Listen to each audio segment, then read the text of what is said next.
the world, talk to the peoples, as I tell my Tina girl. Uh, for anybody who, oh look at the flies. For anyone coming in, or anyone watching this on the repeat, I'll speak now. There's nobody actually here talking to me at the minute. Here's Tina. I've just given her her evening meal, what we would call her tea in the north of England. Dinner to most of you. But there's my girl. Tina girl, you're going to talk to the peoples. Hello. Say hello. Say hello. No, she's chasing flies. Let me just switch back to that. I just half closed the fly screen because we are getting so many in at the minute. I don't know whether it's just the field in general or whether I've still got something in here going off or gone off. I'm not sure. Oh, I am sweating like a who knows what. We'll wait another couple of minutes, folks. See if anybody arrives. Perhaps the alerts haven't gone out. Unusual. A minute and a half in and 0 people here. Okay, I'll do the intro blurb. Nobody's really wanting to hear that anyway. This is episode 72 of TrampCast, covering this week, the week ending June the 8th, 2025, Sunday. I am Delta Mike. The channel, Delta Mike Down and Out in Torrevieja. As I said, Delta Mike, that's me. Down and out, homeless, a tramp, a hobo, a vagrant, an indigent person, a person of no fixed abode. I've lost my list. Here we go. Some would say a bum, someone who sleeps rough on the streets, or in my case, in a field. This is TrampCast, where we look at a week in my life as a homeless guy in Torrevieja, the successes, the failures and the happenings in my life. Welcome to it. In a moment we shall begin with the numbers round. Basically this is episode 72, so some facts and figures about the number 72. It's purely a kind of a time filler while we wait for people to come in. It's sort of looking like YouTube was slow putting the notifications out, but we'll bear with it and see what happens. After the numbers, we will cover the thank yous for the week in question this week, the last 7 days or so. After the thanks, we'll do the themes, the overarching themes of the week and any kind of major incidents that have coloured things. After that, we will look in depth through the week. I'll take you on a journey day by day through the highlights of my day. My life is not very interesting at the moment, folks. It used to be we could go on walks and go places and investigate places. My dog's immobile. I have to carry her back end around. We don't get very far. So my life's quite boring. It's this tent and this field. Yeah.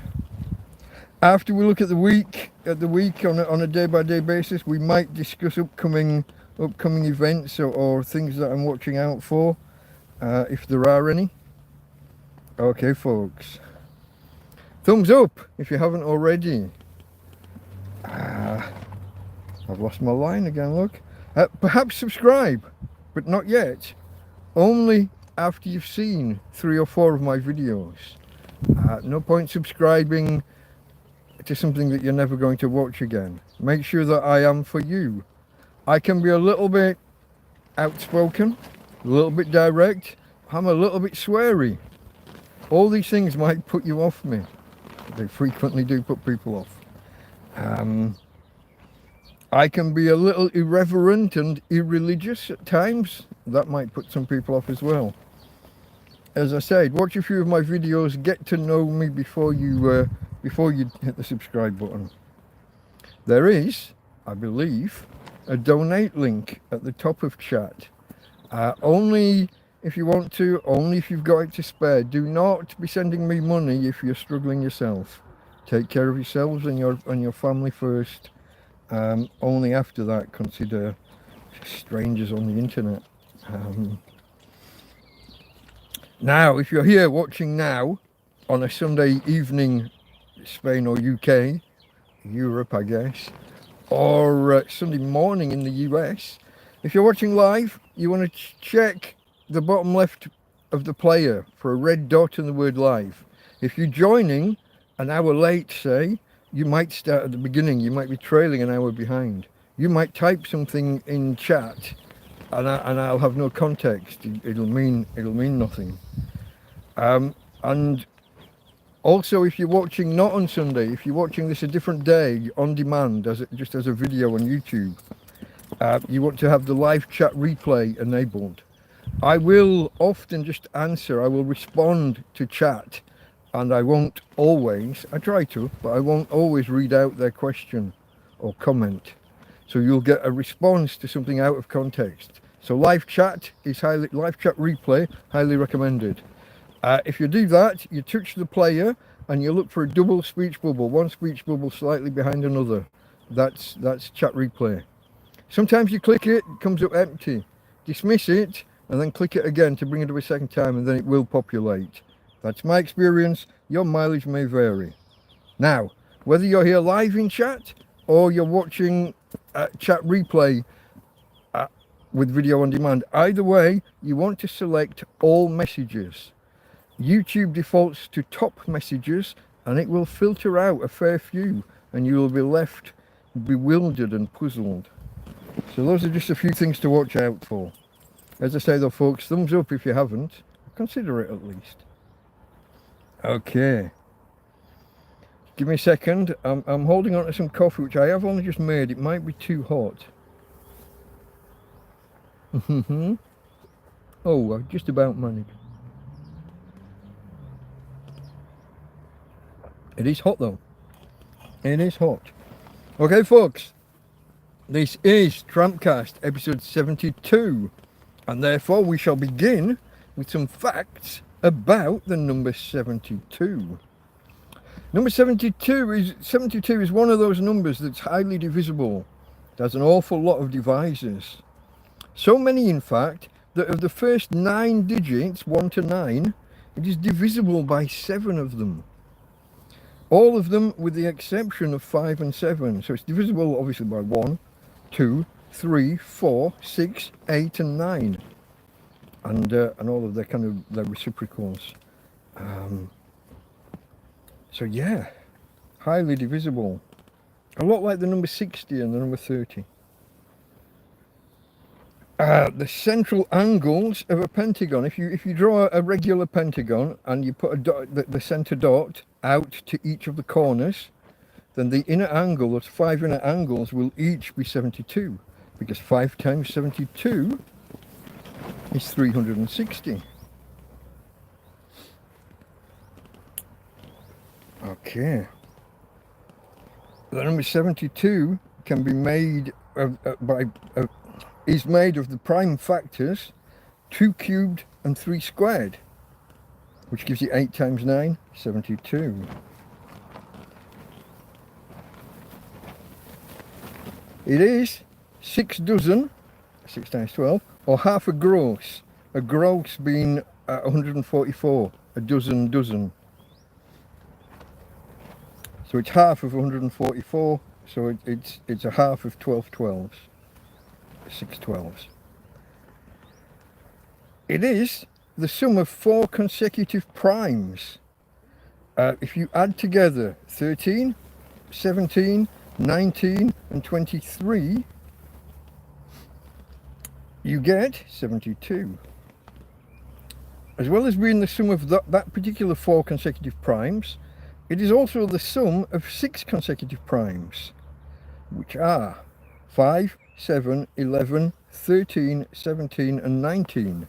Add those together, 72. Now here's an interesting one that I didn't know until today. There's a thing in investments and accounting called the rule of 72. If you want to know how quickly an investment will double, so someone tells you that something's going to give you, let's say, a 3% return on investment, and you want to know how long will that take to double compound interest. If you divide 72 by the percentage, so 72 divided by 3 gives you, oh, I've lost it. I knew it earlier. 24, isn't it? 324, 72, 24, 48, yeah.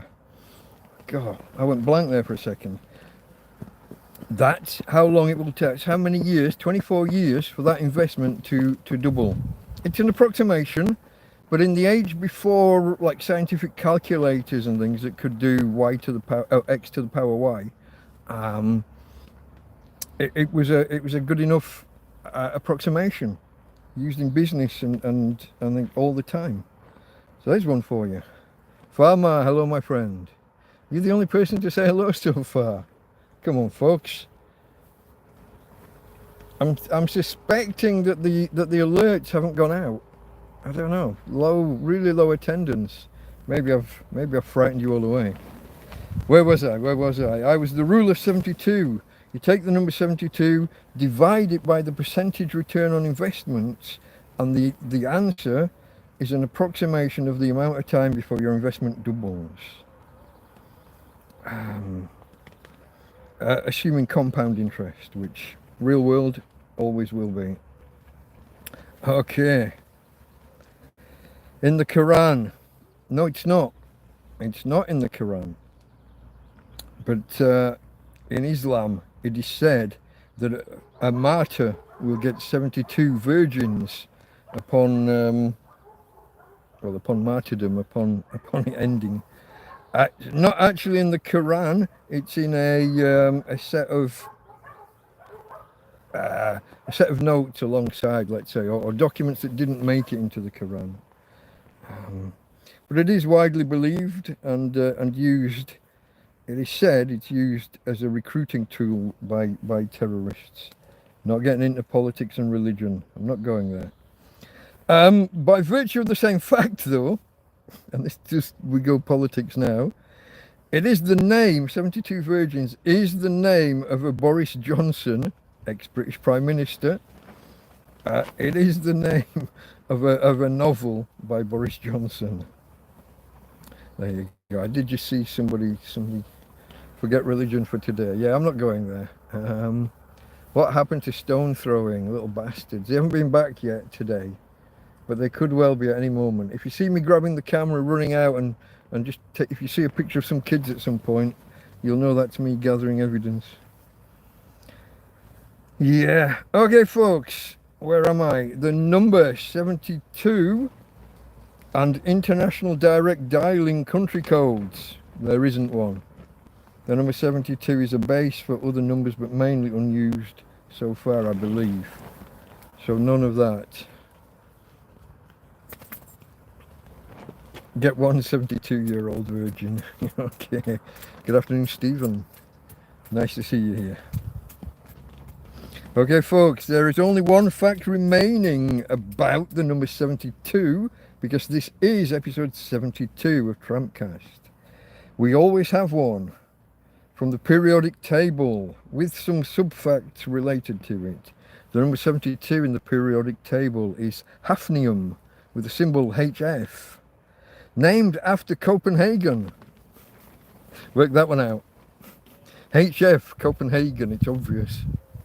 The Latin name for Copenhagen was Hafnia, and therefore hafnium is named after the Latin word for Copenhagen. It is a lustrous silver-grey transition metal. Its existence was predicted by the man himself, Mendeleev, when he published the periodic table. It was one of the gaps in the periodic table. Predicted its existence in 1869, not identified until 1922. About half of all hafnium production is kind of a byproduct of the separation from zirconium to purify zirconium. Zirconium is used, I'm told, as the outer shell of control rods in nuclear reactors. You want the stuff inside the rods to do the slowing of and capturing of neutrons. You want the outer shell to not really get involved, so that you can pick it up and move it around afterwards. I guess I don't know. That's me surmising. So zirconium and hafnium are chemically very similar, which is why they had great difficulty separating them. And it was only the need for zirconium in the 1940s or 50s, during the early days of the nuclear age. They needed zirconium, and hafnium had to be purified out of it. So there you go. So yeah, hafnium itself is then used in the control rods, but in that central part that does capture the neutrons. Now, other uses. It is used in transistors in integrated circuits, silicon chips to you and me. Also in metals, in rocket thrusters, and in incandescent lamps, apparently. And it has been investigated for possible use in spintronics, which is kind of a new branch of electronics, which is less to do with the movement of the electrons along metal and more to do with the direction of spin within the metal. Also being investigated for use in superconductivity. So two things that could have possible high payoffs in the future, but just now they're kind of speculative. Okay, folks, those were facts related to the number 72, because TrampCast episode 72. We're getting there, folks, we're getting there. I mean, it's once a week and we're on 72. We probably should have been nearer 100 if I'd been a bit more regular with them. But there you go. I'm thirsty, but my coffee's too hot for a proper swig, so I'm gonna demonstrate the two-handed drinking. I've switched to the alternate beverage.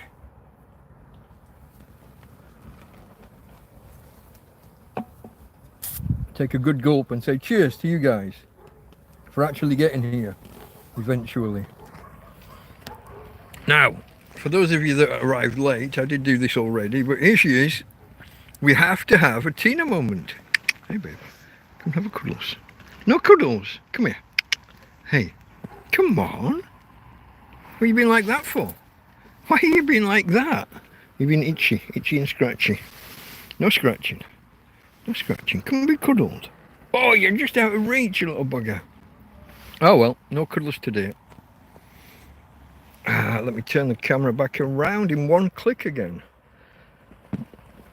You remember, it's about 3 weeks ago, we started the TrampCast and it was one click to switch cameras. And halfway through the TrampCast, it changed to be 2 clicks. Let me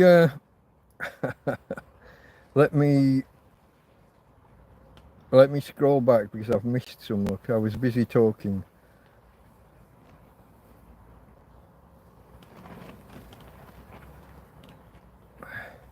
Okay, there's Farmer asking about the stone throwing and the kids. Yeah. Can't do PayPal, is there a credit card option? Mate, I'm a tramp in a field. You want me to get out my processing gadget? Unfortunately not, my friend. TrampCast is, other than notes, cash in the field. No, I'm afraid I don't have other options. Sorry. Where was I?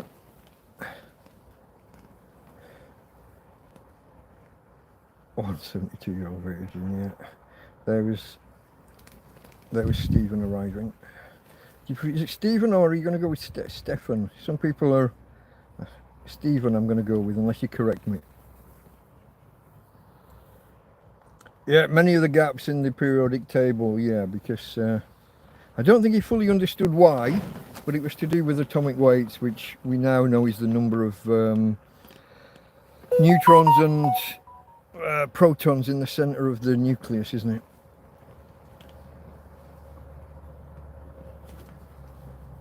There we go. You see, Farmar's more knowledgeable than me in this nuclear stuff.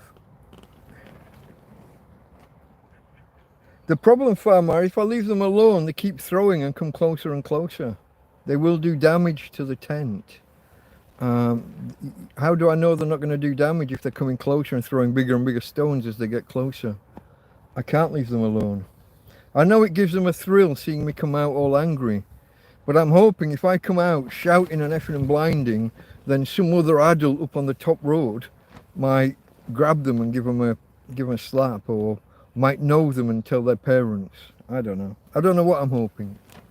Maybe a policeman will drive by just at the right moment. I don't know. All I know is I can't call the cops. The only other thing I could do is set my phone up in the field to record for an hour or so after they've been and done one kind of attack. Set that up, and then I'll have some kind of evidence or something after.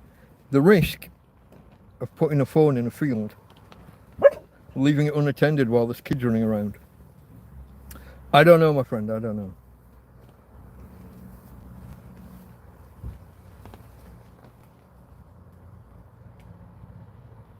Am I missing something here? I'm gonna go top chat and then live chat. I get a sense I'm missing something. Where did Itchy and Scratchy come from? I used to see Itchy and Scratchy every now and again. There was also the other one.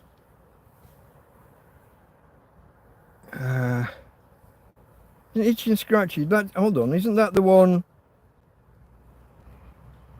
that's on Simpsons? They sit down and watch basically Tom and Jerry but more violent. Isn't that Itchy and Scratchy? I think so. I was trying to think of the other two, the lads that just sit there snickering and going, ha, ha, ha, ha. I can't remember the name of it.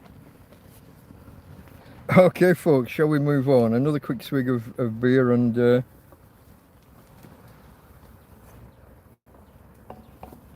maybe I'll take the lid off the coffee so it can cool down faster. Like I said, everything was a rush at the end there, and I only just boiled the coffee before we came live. Okay, folks, we did the numbers round already. Next is the thank yous for the week in question. Now, so the week in question is this week. And as far as I remember, where have I written it? Oh, there it is. Only one PayPal donation during the week. And this was Rich G. Rich is often here in chat.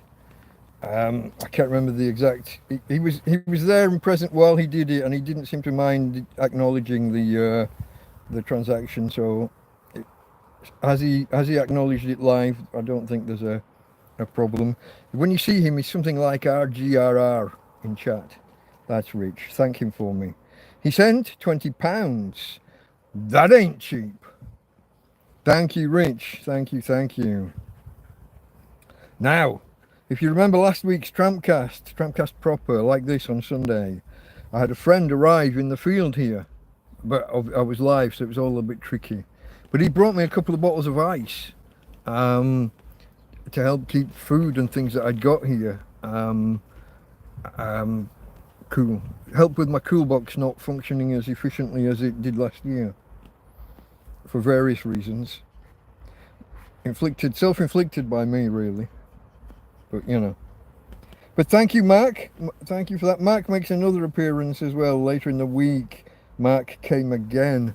He was leaving the country and he dropped off his remaining food and water and some ice. But amongst the things that he brought, there was a cold kind of beer, proper cold, and an ice cream lolly.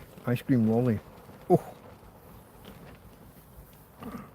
He also brought a bottle of water because I am getting low on water. That's kind of one of the themes of the week, we shall get to in a moment. Thank you, Mark. Thank you not just for this week, but for everything during this last visit. Thank you, Mark.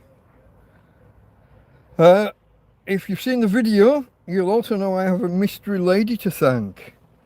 A lady came down the path in the middle of the field here, got roughly to the edge of the tent, heard Tina barking, and I think maybe didn't like dogs, maybe. Or maybe she just didn't want to bother me, and so she backed away. By the time I got outside, she was at the top of the field and kind of away. I managed to shout thank you and wave. I have no idea what language she spoke. I didn't get a chance to speak to her, didn't get her name. But I did a thank you video of the things that she brought, including, folks, that fantastic meat. That it was a 600 or 700 grams of beef cheek. If it had been pork, if it had been pig, then it would have been guanciale, wouldn't it? But I don't know if there's a separate name for cow cheek or beef cheek. That was fantastic, and it was frozen solid, which meant I could keep it for 2 or 3 days easily. And I've actually stretched it out and just finished cooking the last piece of it this morning. We shall get to it, folks. We shall get to it. I have half a pan of stew still remaining, but I also have a full belly. Wow. So thank you, Mr. Lady. If you ever do come back again, please do come and say hello, come and chat. At least let me know your name. Who else we got here? I'm sure I've missed something. I know I've got a little note to say thank you to Karen because she's offered me a tablet. At the moment I have an old Kindle Fire tablet, which is functional, only for one thing. And it's laggy and slow and old and zero storage space. It looks like built in there was only ever like 7 or 8 gigabytes of storage internally. Everything else, including half the operating system, goes on the SD card. It is slow. It's old. I mean, and it was, it was very old when it was given to me 2 years ago. And I don't want to sound ungrateful for it. I don't want to be an ingrate. Owen, if you're still out there, thank you. For that and for so much else, including the watch, which I'm still wearing, although you won't be able to see. Was it last week? I think it was last week that I showed you that I'd lost the retaining strap. Oh, I can't get a finger in. On this end, on the loose flappy end, there'd be a loop that it goes through. Well, that broke off, didn't it? But also, can you see here? It's about the straps. The straps, two-thirds of the way through. It only needs that middle section to break. It's been a fantastic watch. It's got the same battery in now as when I was given it 2 years ago, basically. I don't know the exact date. Maybe I can find it in a video somewhere. But yeah, battery's still running. It's a little bit duller than it was, dimmer than it was. But the strap looks to be potentially on the way out. I'll jerry rig something with cable ties or something if it does go. But how did I get here? I've gone off on a tangent from a tangent. But yeah, anyway, folks, yeah, thank you to everybody who brought anything this week and that helped in any way this week. Thank you. Okay, after the thank yous, a quick drink of coffee, but I'll have to move the glasses.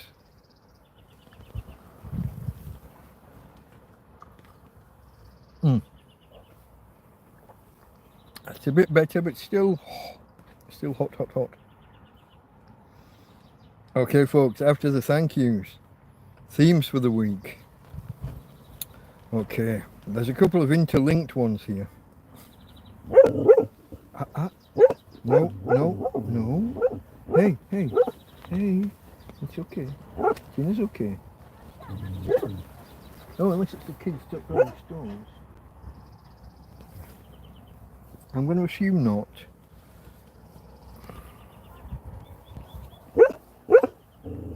They are young. We'll see.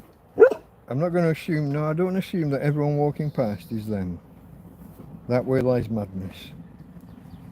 Okay, folks, themes for the week, I was saying. Themes for the week.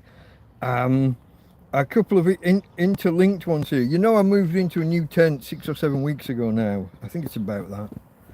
I could be off by a week or two because time dilation. But so I moved in and I tried to keep everything organized and neat and tidy. But of course, once you start looking for things, you got to move things from here and put them there while you're looking there, and then you got to move them back, and half of it, maybe you've got a pile of stuff that falls over, and it over time. So that part of the room, that part of the tent, I'll show you. There's nothing. I'm not too embarrassed by anything, but it's. If you remember, there was stuff. There were piles around the edge. And then in the middle there was a big area that was open, and then I put one row of stuff in through the middle. This blue bag was the beginning of a row in through the middle, leaving two paths that you could walk into to get to things. And over time I've filled those pathways. Some of this stuff is next to other stuff and just there because it would fall off if it was piled too high. If you got a high pile and the wind blows the tent in, then your pile falls over. So I've put them down next to where they kind of belong. It's kind of organised, but I am starting to just lose things too often. I lost a cable the other day for like 5 or 6 hours. I still haven't found the adapter for the cigarette socket that gives a couple of extra USB ports. I know I could go and buy a better one that does 4, 5, 6 USB ports nowadays, but that's not the point. I'm losing things, and they're silly things. I lost a fork, eating utensil. How? Fortunately I had a backup. But the growing untidiness, the growing disorganization, losing things, those are all kind of interlinked. And tied in with that, I had some food go off in here. Not a lot, just one little thing of veg. I don't even know what, it was a clear plastic bag, and whatever was in it, liquefied. I'd put other stuff on top of it, forgot I had it, or had a vague idea I had it but didn't know where. And that ties in with another one of the themes for the week, and also partly the title of the episode, the Lord of the Flies thing. Food going off, tent full of flies. Now I'm not sure how much that's related because we're in a field which is pretty bad for flies at the minute. When I was cooking earlier, I sat down and there was like a swarm of 20 flies around me, just for no reason. So that's one reason the title is Lord of the Flies. I'll explain the other. I like my puns and whatever, but we got kids running wild and throwing rocks. You know what I mean? So there's a literary allusion there as well, isn't there? For those that know. See, I'm clever. I'm linking these two concepts. I've got flies in the tent, but I've got kids running wild. Going on in here. Okay, what else? Another theme for the week is water running low. At the start of the week, I went around and counted, and I had just less than 40 litres of water. Turns out I'd overcounted, because a lot of the bottles I was counting, they're 1.5 or 2 litre pop bottles. A lot of them were half empty already. They'd been opened and half used and closed and put in the shade kind of thing. But less water than I thought. And I am using more than I used to somehow. The coffee's in the morning. Well, coffee's through the day, but the one in the morning is kind of guaranteed every day. Or it's not one, it's 2, sometimes 3. Missed again.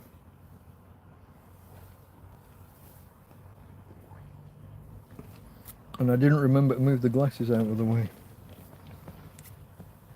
Okay, finally, a final theme for the week. Friends leaving and friends arriving. If you remember a couple of weeks ago, I was feeling a little bit little and lost and lonely. It felt like everyone left. And they all left within 2 or 3 weeks. And some of them, a lot of them weren't coming back until much later in the year. Some of them were coming back fairly short, and a couple of those have actually been back sooner than they originally planned. So my friend Mark leaving left me basically with not very many English in and around here. And the few that were fairly recent kind of acquaintances. But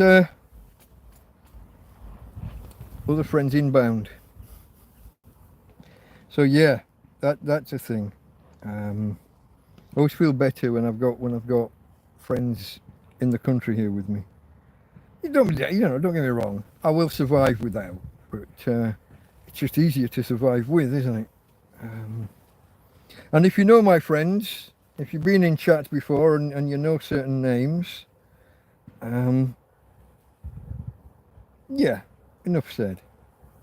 So those folks, those were the themes for the week. I'll have a quick delve into chat and see what I'm missing.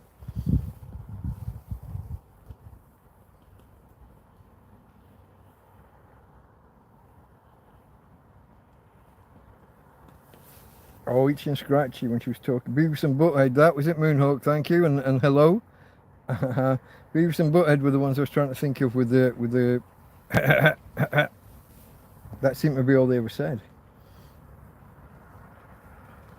Okay, there's Farmer telling everyone to hit that like button, folks. Hit that thumbs up. If you've seen more than 3 or 4 of my videos, consider subscribing. Share if you dare. Tell other people. Tell other people that there's this interesting tramp chap online, or however you wish to word it. You know, you use your own descriptives. There's an English wanker online. Fucking come and look at this nutter. Choose your own wording, but share if you dare. Okay, I'll keep scrolling. There's probably more to go at.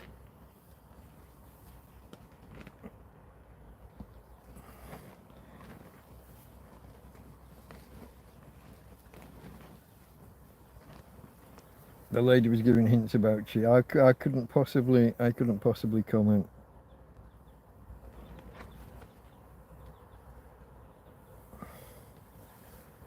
Karen might pop in and out, but she's not here at the minute. She was going to a pub quiz.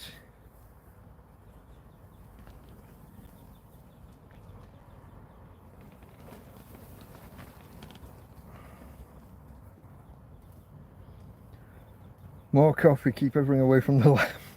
Fucking that lamp. It's been relatively stable the last couple of nights, but yeah.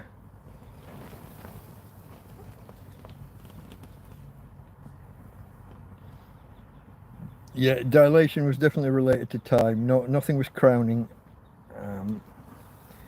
Oh, there's Rich. We just, I don't know if you were here when I talked about you.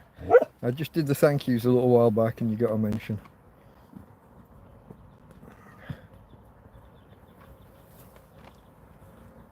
More coffee and hit the chat before you're behind.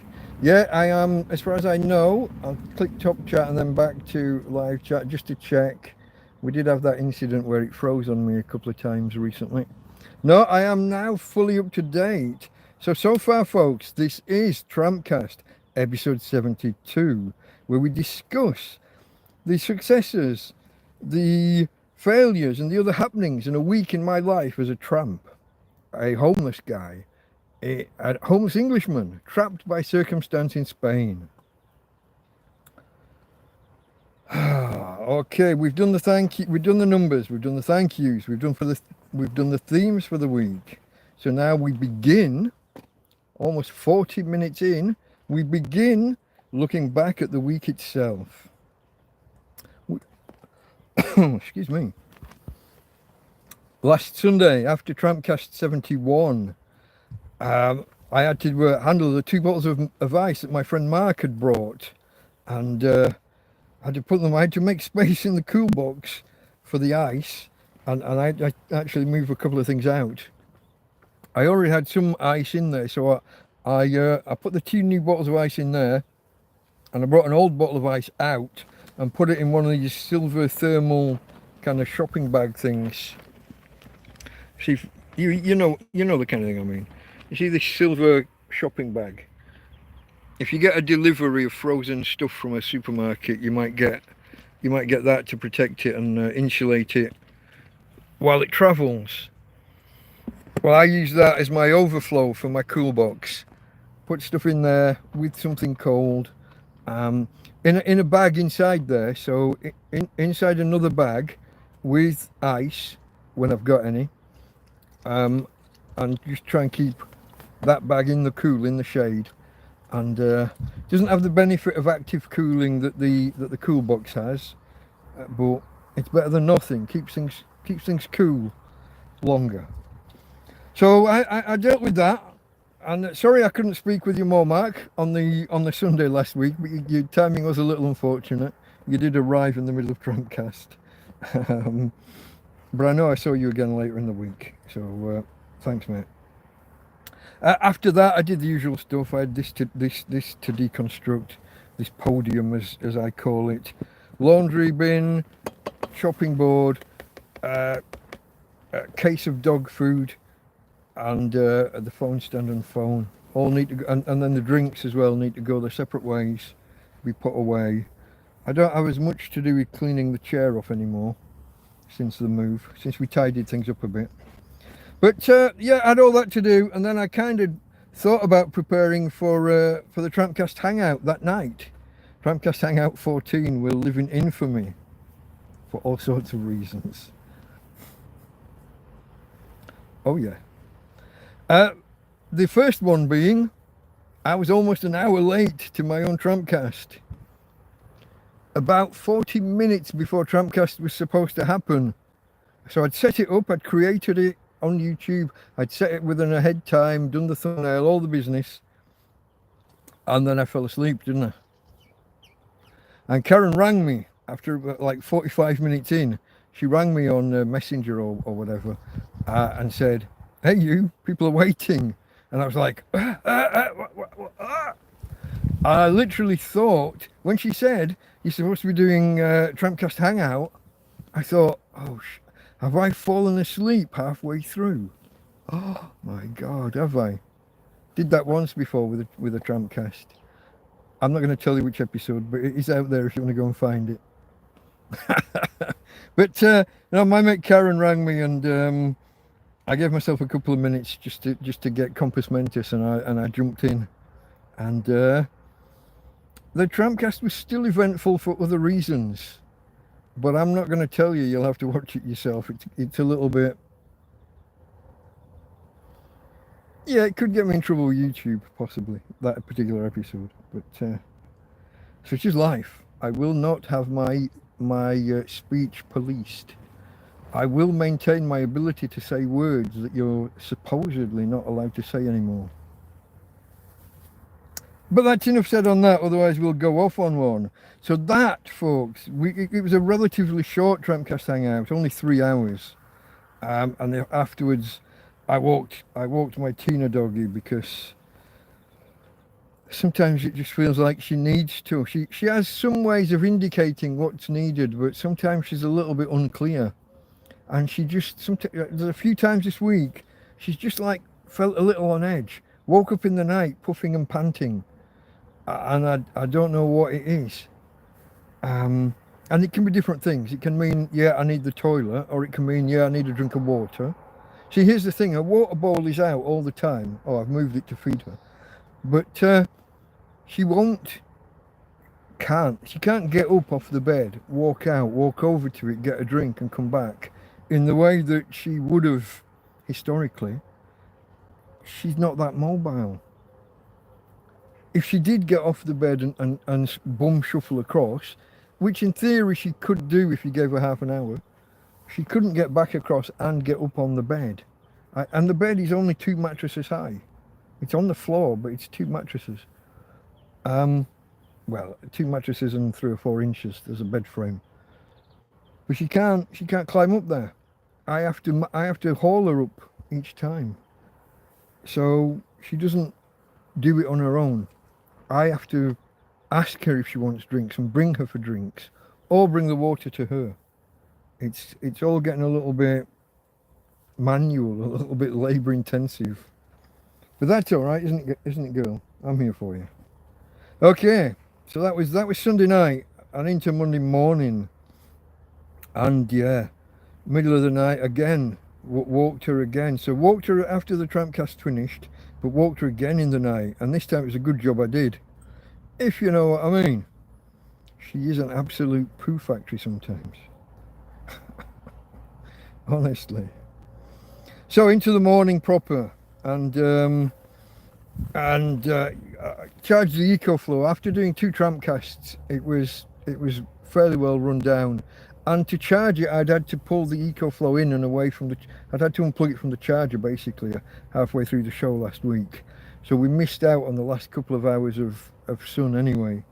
So it was run down a little bit. Not massively down, but you know I don't like it. I'm unhappy if it gets below 70. Yeah. Just because you never know what might happen, as we discovered a few weeks ago here in Spain. You never know. You don't want to be like down on 25% when everything goes to crap. Maybe we get bad weather and storms and no sun for 2 days, and then you've got to survive 2 or 3 days on 25% or something. That's not going to work. But get yourselves an EcoFlow, or a Bluetti, or a Jackery, or an Anchor, an all power, whatever. You just, if you don't know what I'm talking about, if you don't know what an EcoFlow is, go look it up and then search for that on Google and look at the competitors and the alternatives. Well, amazing device. I'm in a field. I just had to turn the fan off before going live. I'm in a field and I've got a household electric fan, AC, 220 volts, you know, in a field. I got a cool box running on DC, 12 volts DC. It will also run 220 volts AC. I've got a television, never use it. It's more of a laugh just to say that I've got it. I got an electric blanket for in winter.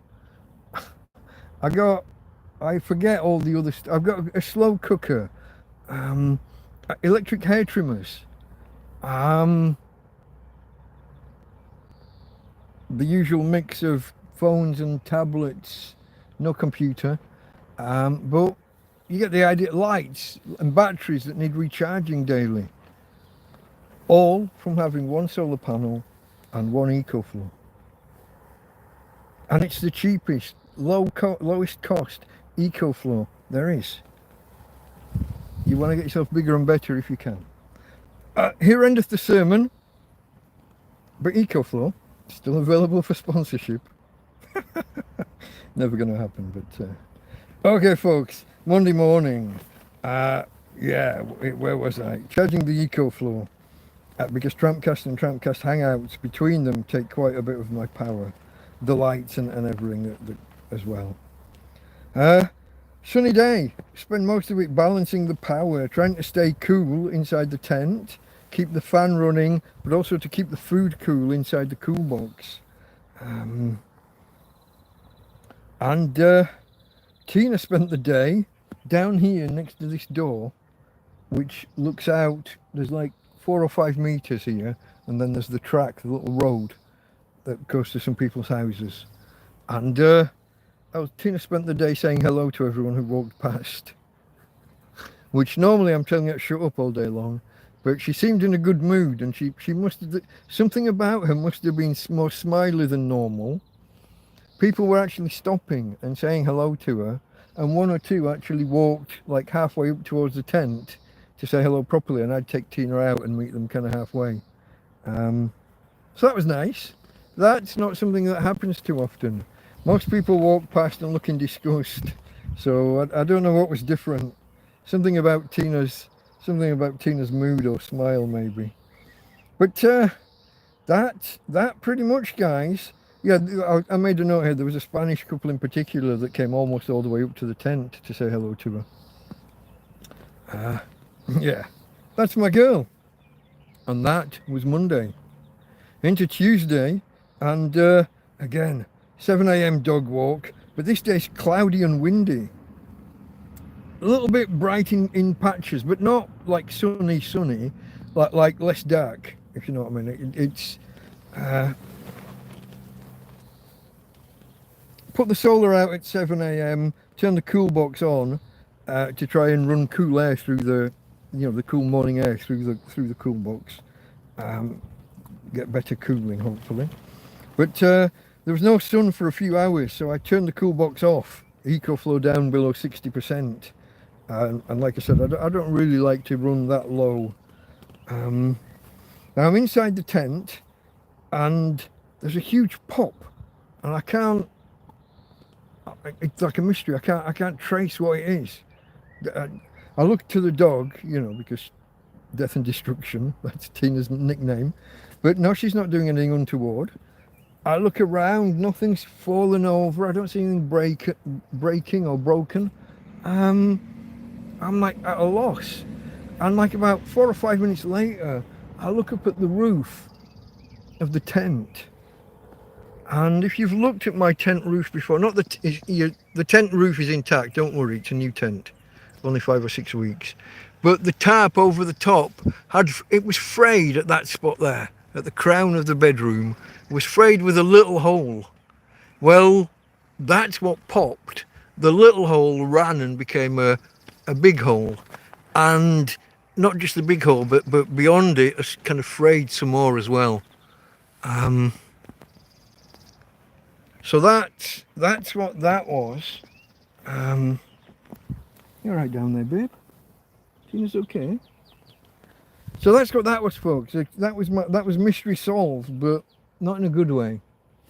This week, one day, I will procrastinate as much as possible because that is in my nature.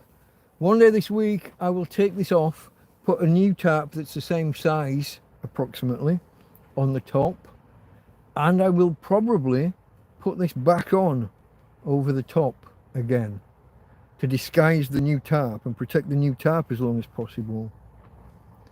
I was wondering, because it's a 7-meter long tarp, I was wondering about putting it on sideways, in which case it should reach from the floor at one side, up and over, and to the floor at the other. But it will then only cover half the tent, maybe a little less than half of the length of the tent.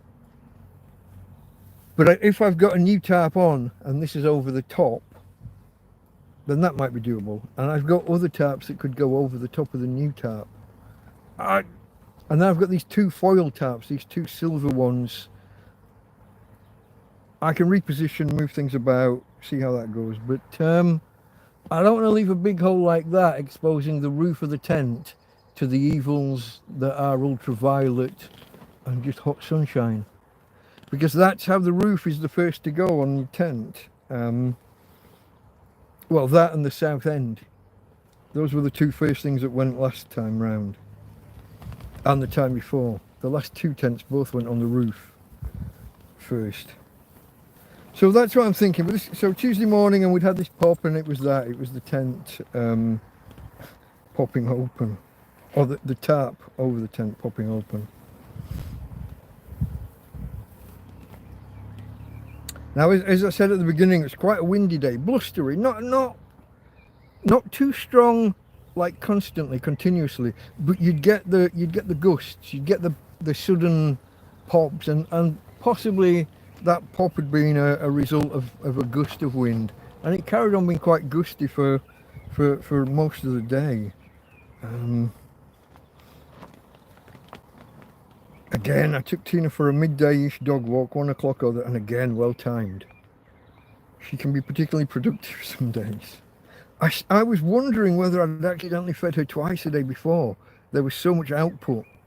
Not the best conversation ever, I know, folks, but dog owner, But when there's so much coming out, And of course, I can't just walk up to the big bin with it after. I have to kind of store it a little while and bag it all up and take it away, you know, 2 or 3 times a week. Yeah. Anyway, early afternoon, we finally get the EcoFlow up to full power. It's only been charging a few watts, you know, 10, 20, 30 watts. The sun is kind of shining through the cloud, so there's no direct sunshine kind of thing. It's through high cloud or slightly thicker than just high cloud, but yeah.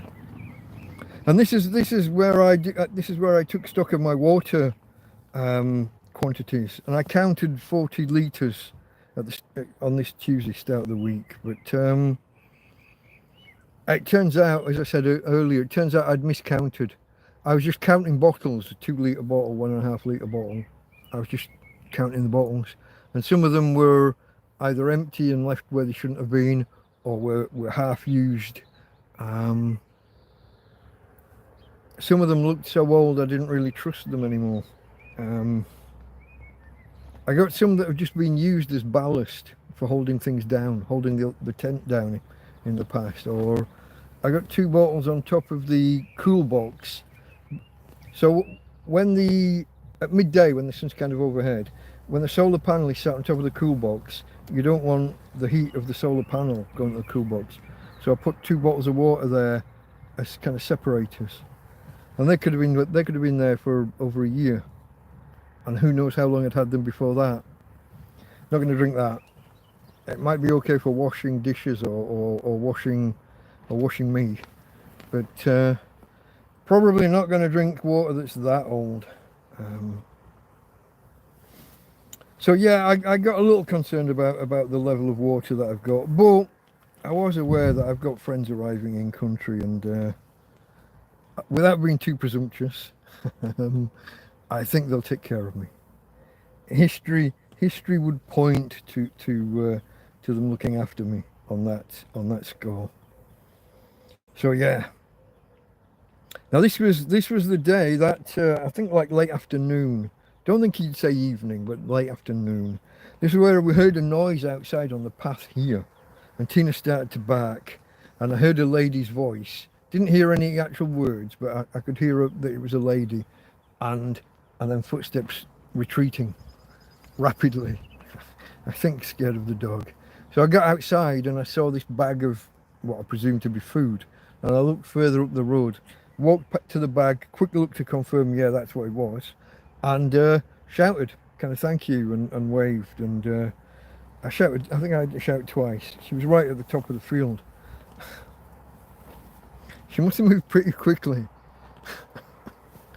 She was faster at getting to the top of the field than these kids after they've thrown stones. And they're on bikes. But yeah, that's where I didn't do a really good job of making a video of that.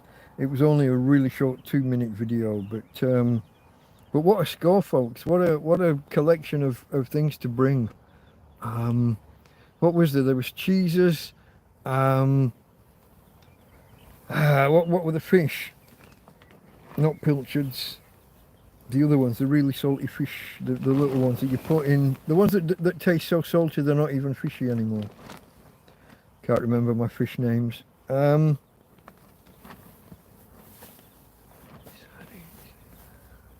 not going to get there, am I? Fuck. Alzheimer's. But yeah, no, there was good stuff in there anyway, is what I'm saying. So thank you to the mystery lady, and sorry I didn't do a better video. I just laid them out on this chair, I think it was, and I just did a quick video. Sorry it wasn't better. Sometimes though, you've only got a few items to lift out of a bag. But thank you to that lady. Thank you to my mystery friend. Thank you. Now this was one of these ones, and this is almost the theme for the week, folks. This is becoming a habit. Putting the cool box on late evening, like as it's gone dark, for the cooler air again. Put the cool box on. Tell myself, oh, we're on 90%. It's okay if we go down to 80. something like that. And then suddenly realise, shit, I haven't turned it off. We're down to 70. We're down to 60.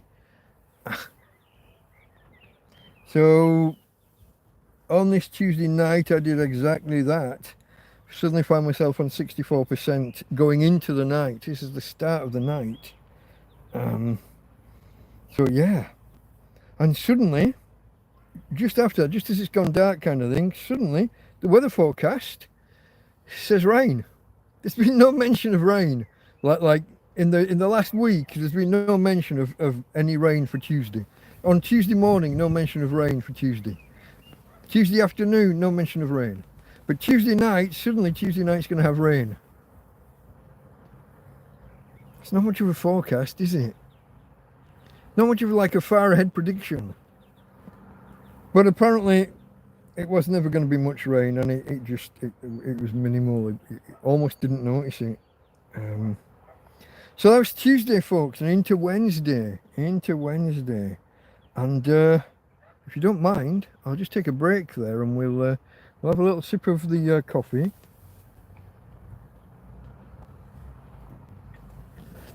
Which is now cooler than I'm comfortable with because I didn't put the lid back on after it cooled down suitably. I'm messing it up always round, aren't I, folks? And that is the sippy cup lid that leaks. Okay, quick scroll back through chat. See whether I've missed anything. No, it looks like I'm up to date, unless we've gone bad again on chat. Oh, we have indeed gone bad on chat. It wasn't... Where are we? We're fully mic'd. There we go. I saw that.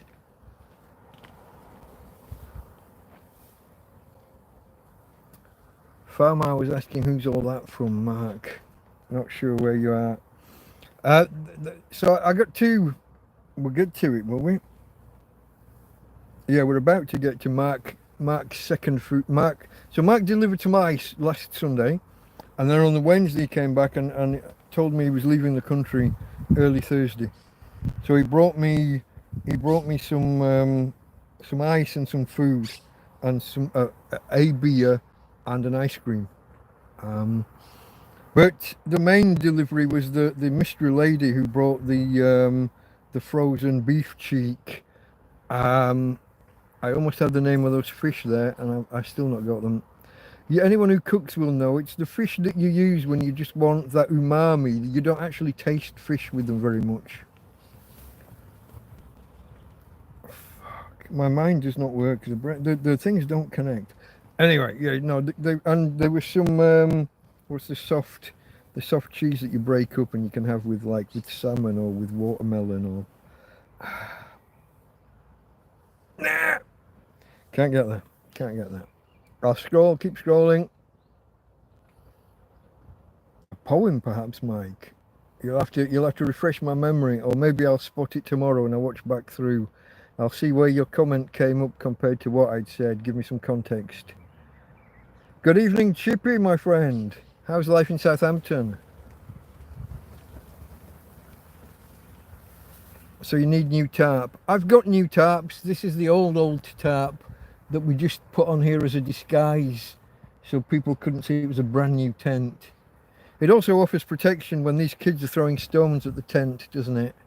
It's going to take 90% of the power of whatever they throw at it, take 90% of the sting out of it, so that the new tent doesn't take as much of a hit, is less likely to get damaged. But I've got 3 new tarps, I think, waiting up. 4. I got one that is the full size. It's roughly 7 meters by 3.5 or 7 by 4 from memory. It might be 6.5 by 4 meters. I've got 2 ground sheets that are something like 3 by 2 or maybe 4 by 3. Can't quite remember. And I've got the one that the lady brought me. San was she called? I think she was called San. She brought me that was part of a set to do with do you remember the paddling pool when it had the inflatable paddling pool picture on it, and I wasn't sure what was being offered at first. I've still got that waiting to be used. So I'm going to take this off, put the others on, and put this back over the top in some way. I'm not sure exactly. Yeah, that's what the foil blankets are being used for, Chippy. I've got one on the east side for when the sun comes up, keep the bedroom cooler and darker longer, so I've got a chance of a lay-in. Although her ladyship rarely gives me the actual opportunity, but one can but hope. And I got one on the south end, which was the first. That end took the most damage and the first damage from the ultraviolet last time. But as well, it's going to get most of the sun because south. Although it's low, I could maybe put it on the roof at the south end. We'll see. These are fairly padded anyway. They're almost double-sided as it is. Yeah, okay, good for blackout purposes. Yeah, like I said, I'm using it similarly in the bedroom. Partly keep the light out, partly keep the heat reduced. I have to get up early in the morning anyway and open the fly mesh and the main door to get a bit of a draft going through.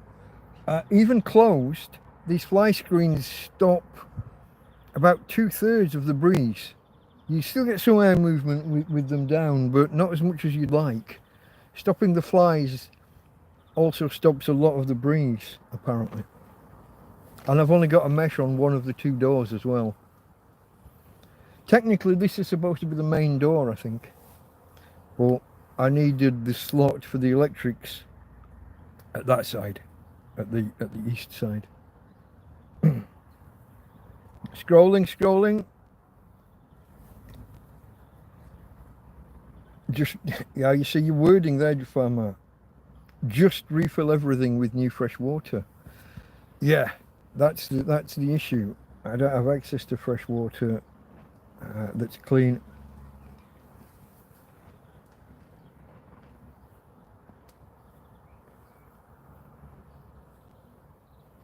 Oh yeah, politics the other night. Let's avoid politics.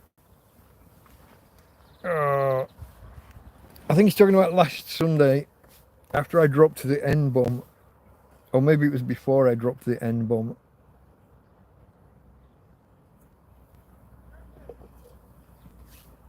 Okay, folks.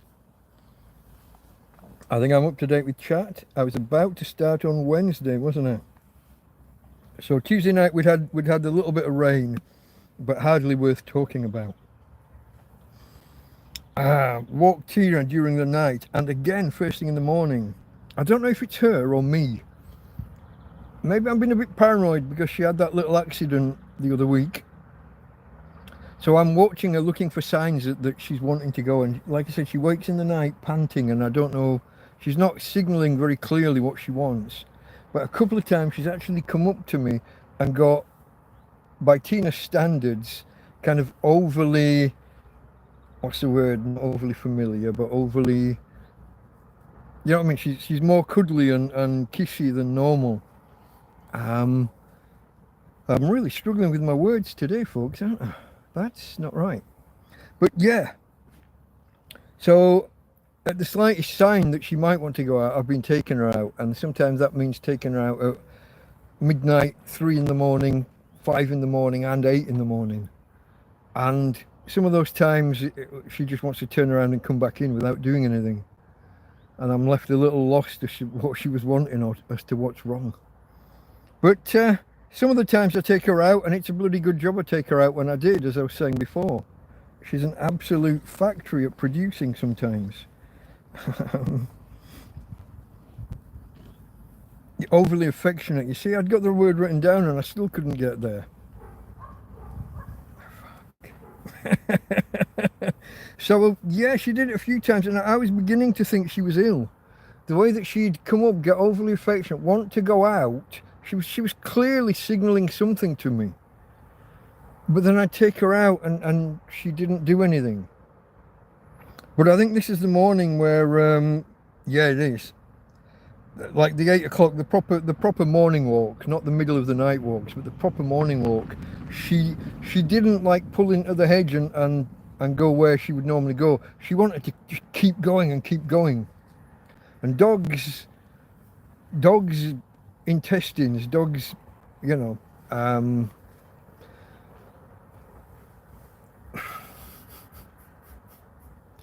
their systems are controlled by movement to some degree.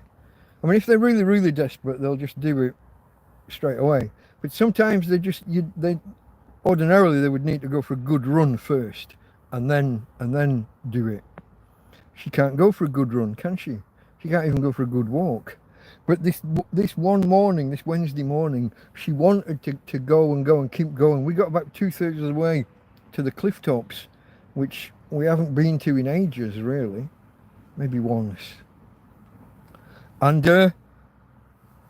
then she turned around and started to come back, and then, my God, did she produce.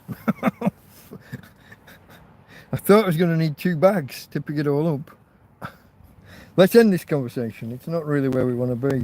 It's just funny that she'd been so overly affectionate in the night.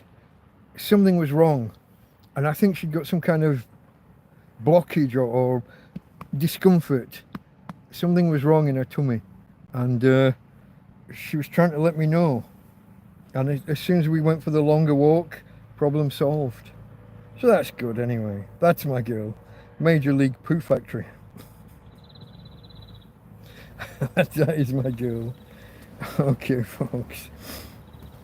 It must have been that. It must have been the stomach discomfort. She was trying to ask for help. Now, this was the morning that I misplaced a USB A to C cable, and I've only got 2, and I've got 6 batteries. Well, technically I've got 16 batteries, but I use 6 repeatedly that need charging and recharging, if not every day, then every second day. And trying to recharge that many batteries with just 1 cable would be a bloody nightmare. 2, I just about get by. It was heaven when I had 3 of these cables. I did also need the cigarette lighter adapter, the 12 volt to USB, to make that work. Misplaced that at the minute for the last 2 or 3 weeks. No idea where it is. I've got an idea where it must be. I just can't find it. Where logic tells me it has to be in the bedroom and it has to be down that side of the bed, because that's where I put the EcoFlow at night. So if I've carried the EcoFlow and a bunch of cables through there, and if that cigarette adapter was on the end and has come off, which is the only logical, it's not here where the EcoFlow is the rest of the time. It's just not here. It just isn't. So the only other place is either there or en route to there, and it isn't en route, so it has to be there. Maybe it's found its way under the bed or under the chest of drawers somehow. I've tried reaching under, but I can't. The only way to solve it would be to empty that entire chest of drawers, pick it up and carry it out, which would be deadly trying to carry it over the corner of the bed and out. I don't know. But anyway, so I misplaced this damn thing, and it was missing for, I don't know, a couple of hours maybe. I literally stripped the bed down. I took everything off the bed because I thought it must have been on the bed and under one of the covers, or what the fuck were you? Yeah. Like a little wet, could it have been a slug or something? The fuck? Found a snail inside the tent. Well, I found my second snail inside the tent the other day. I left the slit for the electric cable for the cable from the solar. I left it open after moving the EcoFlow and the solar panel across and bringing them back. I've opened it to thread the cable through, and I've not closed it. And I think halfway through the night I found a snail on the side of the EcoFlow. But then this week I found one on the inside of the bedroom, and it's only later I lay in bed and look across, and you can see the trail, the snail trail on the outside of the bedroom wall going around and in. Last year we had none of them. You never saw a snail. Lots of lots of shells from dead snails, but no snails. This year they're everywhere, and I'm worried that we'll start seeing slugs back here again. I don't like slugs. I've told you the tale about how I ended up with one in my mouth that time, and they can be deadly, as we discussed a few TrampCast hangouts ago. Some kind of, was it a lungworm? But it makes its way to your brain and it kills you. Yeah, no, not good. And I had one in my mouth not long after I first arrived in this field, drinking from a plastic disposable container that had a lip at the top. And I checked for such things, didn't see it, put the thing in my mouth, and it had clung, just a little one, like almost like a baby one, little, and must have been pretty much transparent, because I've literally looked at the cup and not seen it. Tina, careful babe. Anyway folks, where was it? Back here. I was talking cables, was I?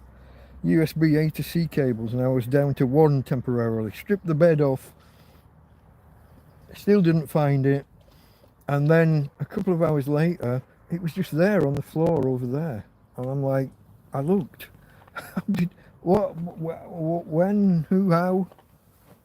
Don't know how these things happen, folks, but this ties in with one of the themes of the week, how things are getting lost in here.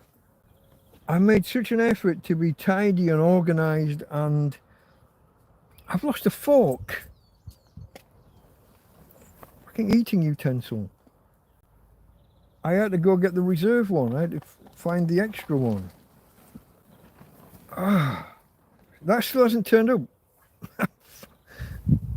So the cable went missing. I did find it eventually. The 12 volt cigarette lighter adapter, 12 volt DC to 2.5 amp, 2.5 volt 1 amp or 2 amp USB outlets. That adapter just missing entirely. I don't know. Stuff's just, and then there's like when I misplace food and it goes bad without me realizing. And it's only when there's a cloud of flies that I realize. I tried to have all my food over there, but I ended up with people dropping things off to such an extent that I had kind of an overflow area, and I must have had a bag, and I've used most of the things out of it, left 1 or 2 items in the bottom, got another bag, looked around for somewhere to put it on top of the first bag, forgot about the first bag, and whatever vegetable matter was in there has liquefied.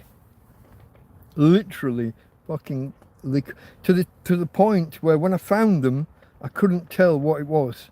The packs were unmarked, just transparent plastic, because you're meant to see what it is just by looking at whatever vegetable or whatever it was, fruit or vegetable. The thing's just liquefied and oozed out of the bag, and so that's me losing things and being disorganized, which, you know, I always knew was going to happen. It's just happened faster than I thought. Oh, here's one. So while I was looking for this USB A to C cable, and I'm stood on the bed and I'm pulling up the different layers of quilts and blankets and whatever back, and looking under pillows and down the far end of the bed and the side of the bed, I see this fucking black thing run past me on the bed, about fist-sized, runs past me and then back again, and what the fuck? Absolute terror. Absolute fucking terror. Until I see what it is. So if you look over here, I think I better zoom in. Oh, if you look up there, you see the coat hanger. How can I do this? Put my fingers there, is that okay? See that coat hanger, and you see the string of lights on the battery box. That battery box is just on the little hook that I think is for hanging skirts or whatever underneath a coat hanger. Well, that hook is minimal, and the loop on the battery box is minimal, and I must have knocked, while I was doing whatever I was doing, I must have knocked that coat hanger, and that battery box swung down, and that was the thing that from the corner of my eye fucking ran past me on the bed. I was thinking mice, rats, fucking whoa, so fast it was a blur in the corner of my eye, and I was terrified. I kid you not. I was absolutely, what words did I use here? All I said is it gave me a heart attack, pretty much. I mean, that sense of one. Jesus, I was petrified. Yeah.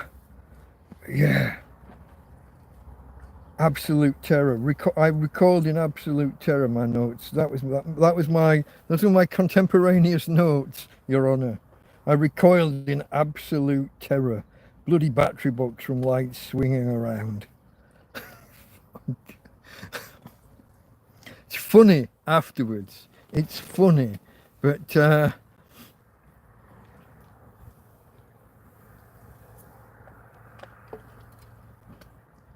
oh boy. Anyway, a little later that day, this is the day that Mark contacted me. This is Mark, the windsurfing champion. Contacted me saying that that he'd got a flight booked. It was the first I knew of him leaving. I knew that when he arrived, it was kind of open-ended. He wasn't sure how long he was staying. So the first hint I had that he was leaving like that soon was him saying, "Yeah, I'm going tomorrow morning." He said, "I'm keeping a couple of ice creams for myself for tonight, but I've got a spare ice cream, and he asked if a bit of frozen veg, some peas and beans, green beans, like string beans, we would probably call them as kids. Yeah, he asked if a bit of frozen veg would be any use, and he also brought a couple of bottles of frozen water, and I think it's a 5-litre bottle of water, which was helpful. He had a shopping trolley kind of thing with him. Brought me those things, a few others. So yeah. So he called to say, "Can I bring would those be any use to you?" And then he brought them around within a couple of hours. And yeah, there was a cold beer there, a proper, not just cool like I'd had recently when I was using evaporative cooling, which is just put them inside a wet towel, wait for the towel to dry. Proper cold, like out of a freezer cold. So yeah, he came around within a couple of hours, dropped off the goods, and we had a little chat. He kept trying to get away, but I'm too talkative. I don't see many people in real life, do I? So poor bloke's trying to get away. He wanted to go off to Lamatra and draw some pictures on the beach, and take videos of his artwork. And he's quite good at it. Just a stick in the sand kind of thing, but writes little messages and draws pictures. Takes photos and videos of them. He's going to start his own channel on YouTube doing that, I think. Whoa, was that a fly? Did that land on me? Hope not. But yeah, like I said, he kept trying to get away. He'd only got a few hours before he's flying away. He was going early in the morning. And there I was kind of holding him up and chatting. So thank you, Mark, and sorry, Mark. But yeah, he'll be back soon, hopefully.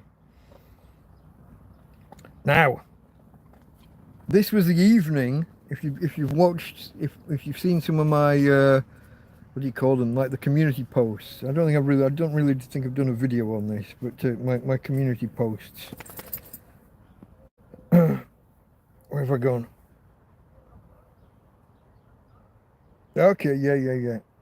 Oh, okay, this was another night where I left the cool box running too late and ended up below 70% at the start of the night with the EcoFlow. Manageable. I mean, this time of year, the odds of a day where you won't get topped up quickly the next morning, pretty remote.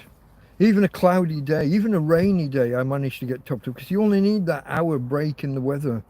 So I may be hanging on to wintertime levels of paranoia about managing the power levels on the EcoFlow.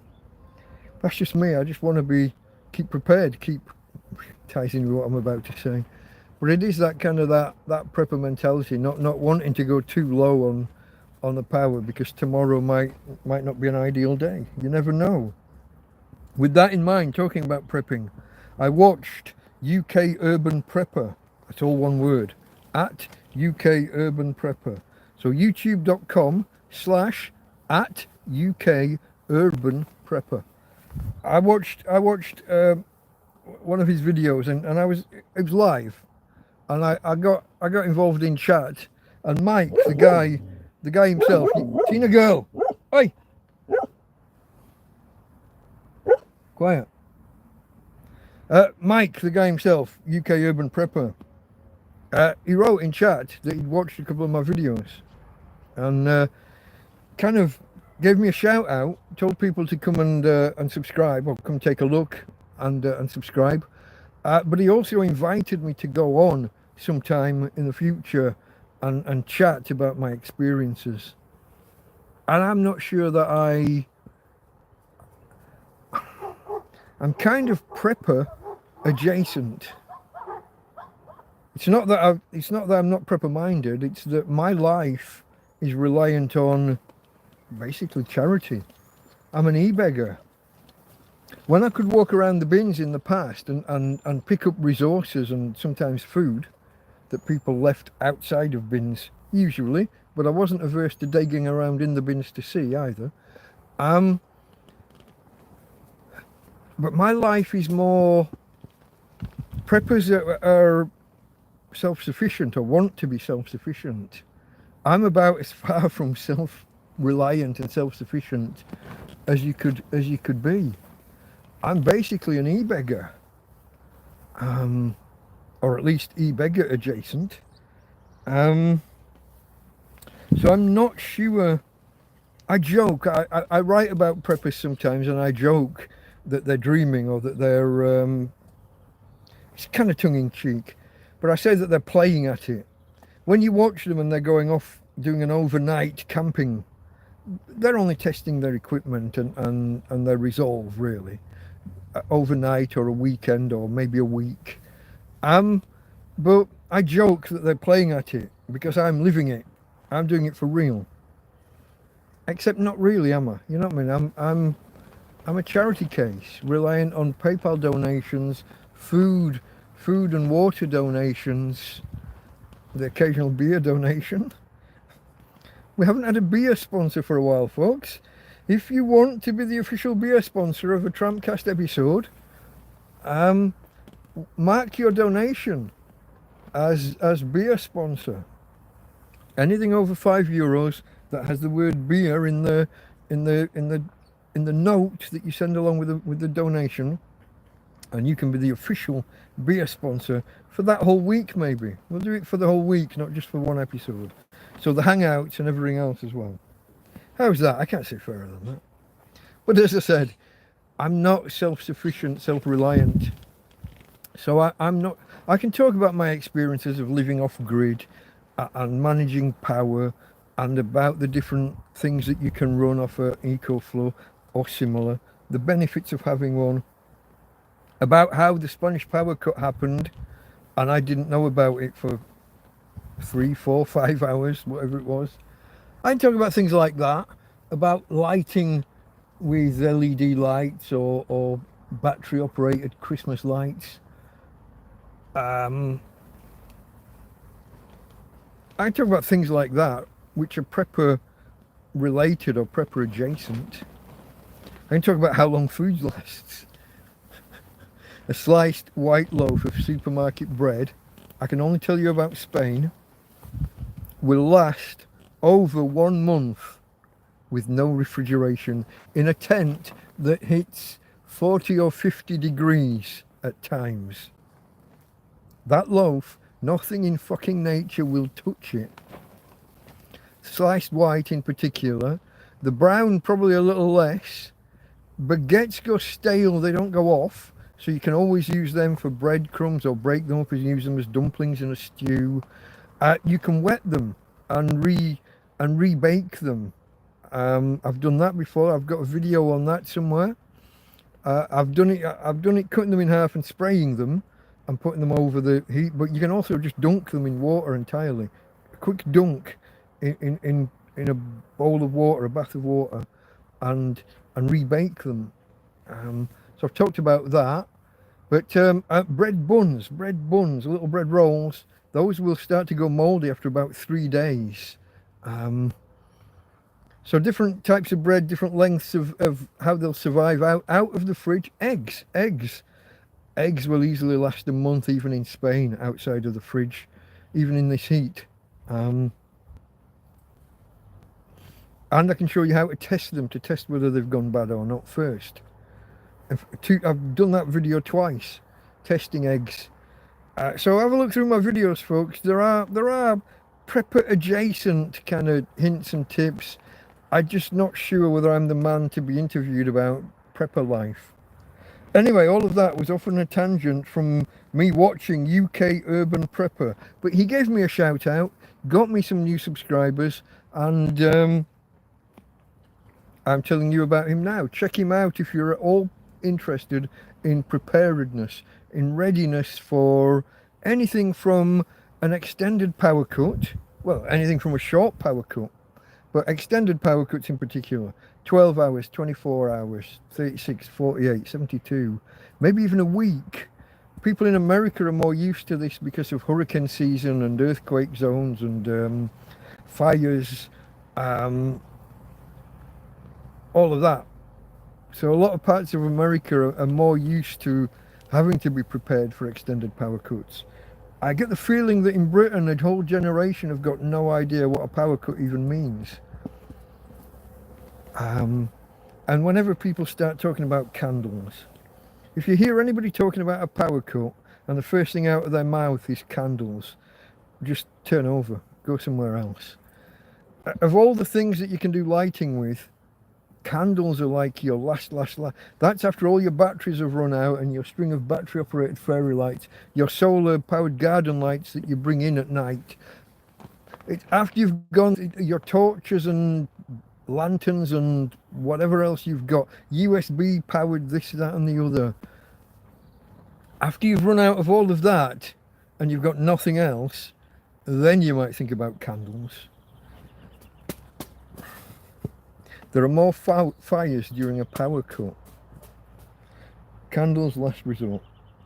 That's all I'm saying. If someone's first answer, if the first thing they list when they're talking about power cuts is candles, just turn over. You're listening to an idiot. Okay, I'll move on. But I did want to give Mike a shout out because he gave me a shout out. UK Urban Prepper. Okay. Now, Wednesday, so I started to watch Scruff Dog. And those of you that were in Scruff Dog will know that I said hello and pretty much nothing else. I was there for the first hour, maybe, not even sure of that, and fell asleep. Sorry, Scruff. So that's Wednesday night into Thursday morning, folks. We're getting there, we're halfway there. Oh, I haven't got another beer.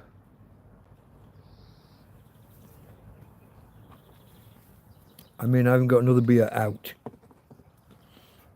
I'll finish this coffee. I'll almost finish this coffee. Mission complete. Now I've finished that coffee. Here's the backup coffee, the second coffee.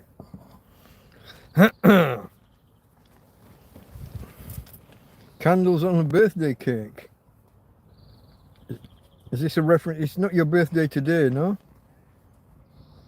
I hope that's... I've got stuff to catch up on. I've got to get back into chat. But shout it out loud. Shout it now, baby. Oh, phone's down to 15%, look. What am I going to do?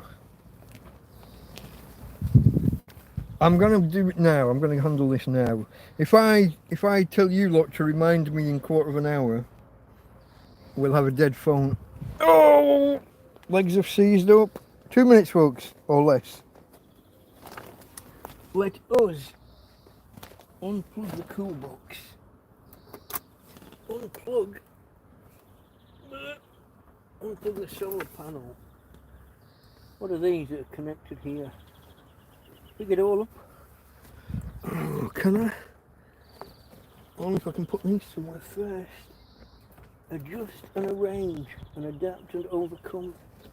Oh, what am I standing on? Okay. Oh. Which cable's what? This is the one we need. Steady, Tina. Stop scratching. Oh. Oh. Okay, folks, come to me. Oh. Let me know if the sound goes all crackly. I think we found that was the problem the other day. But it might only have been when we got up to 100% and still had the power plugged in. Not sure. You tell me if you get excessive crackliness on the audio. Oh. Tina. Stop it, darling. Stop. I'll have a look later. I don't think you've got anything there. Okay, folks. We have the power in. We're about to start talking about Thursday. For anyone new who's just joined us, this is episode 72 of TrampCast, discussing the week ending today. Because for once, we're up to date. We're talking about the current week. For the past 2 months or so, we've been talking about the week before last, or 2 weeks before that. We're finally caught up and talking on time. The channel is Delta Mike Down and Out in Torrevieja. Delta Mike, that's me, sort of. Down and out. Homeless. A tramp. A hobo. A vagrant. An indigent person. A person of no fixed abode. A bum. Someone who sleeps rough. On the streets. Or, in my case, in a field. This is TrampCast, where we discuss the successes, the failures, and the other happenings in a week in my life as a tramp or a homeless guy, a British tramp, trapped in Spain by circumstances. We are currently halfway through talking about the last week. We are on 1 hour, coming up on 1 hour 38 minutes in. And we're about to start the second half with Thursday. So we've just said I fell asleep Wednesday night during a live stream by my friend and yours, Scruff Dog. Or my friend and many of yours. You don't all know him, but many of you out there do. So I wake up and take the dog for a couple of walks again. 3 a.m. and 7:30.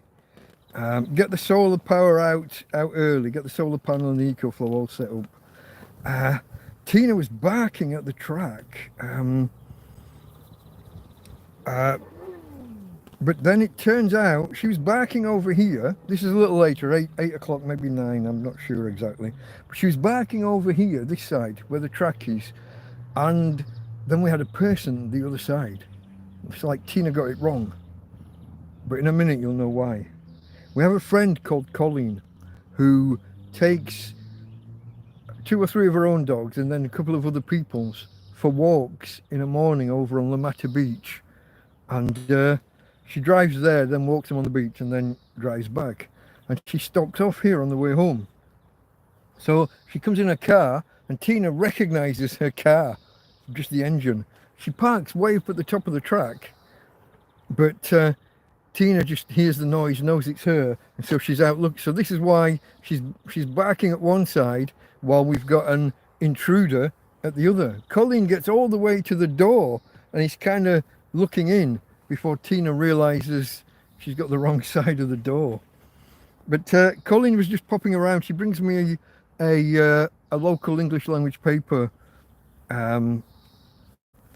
I'll say most weeks. Not every. She was sending Mark with them when Mark was here in the country, but she came round in person on Thursday morning.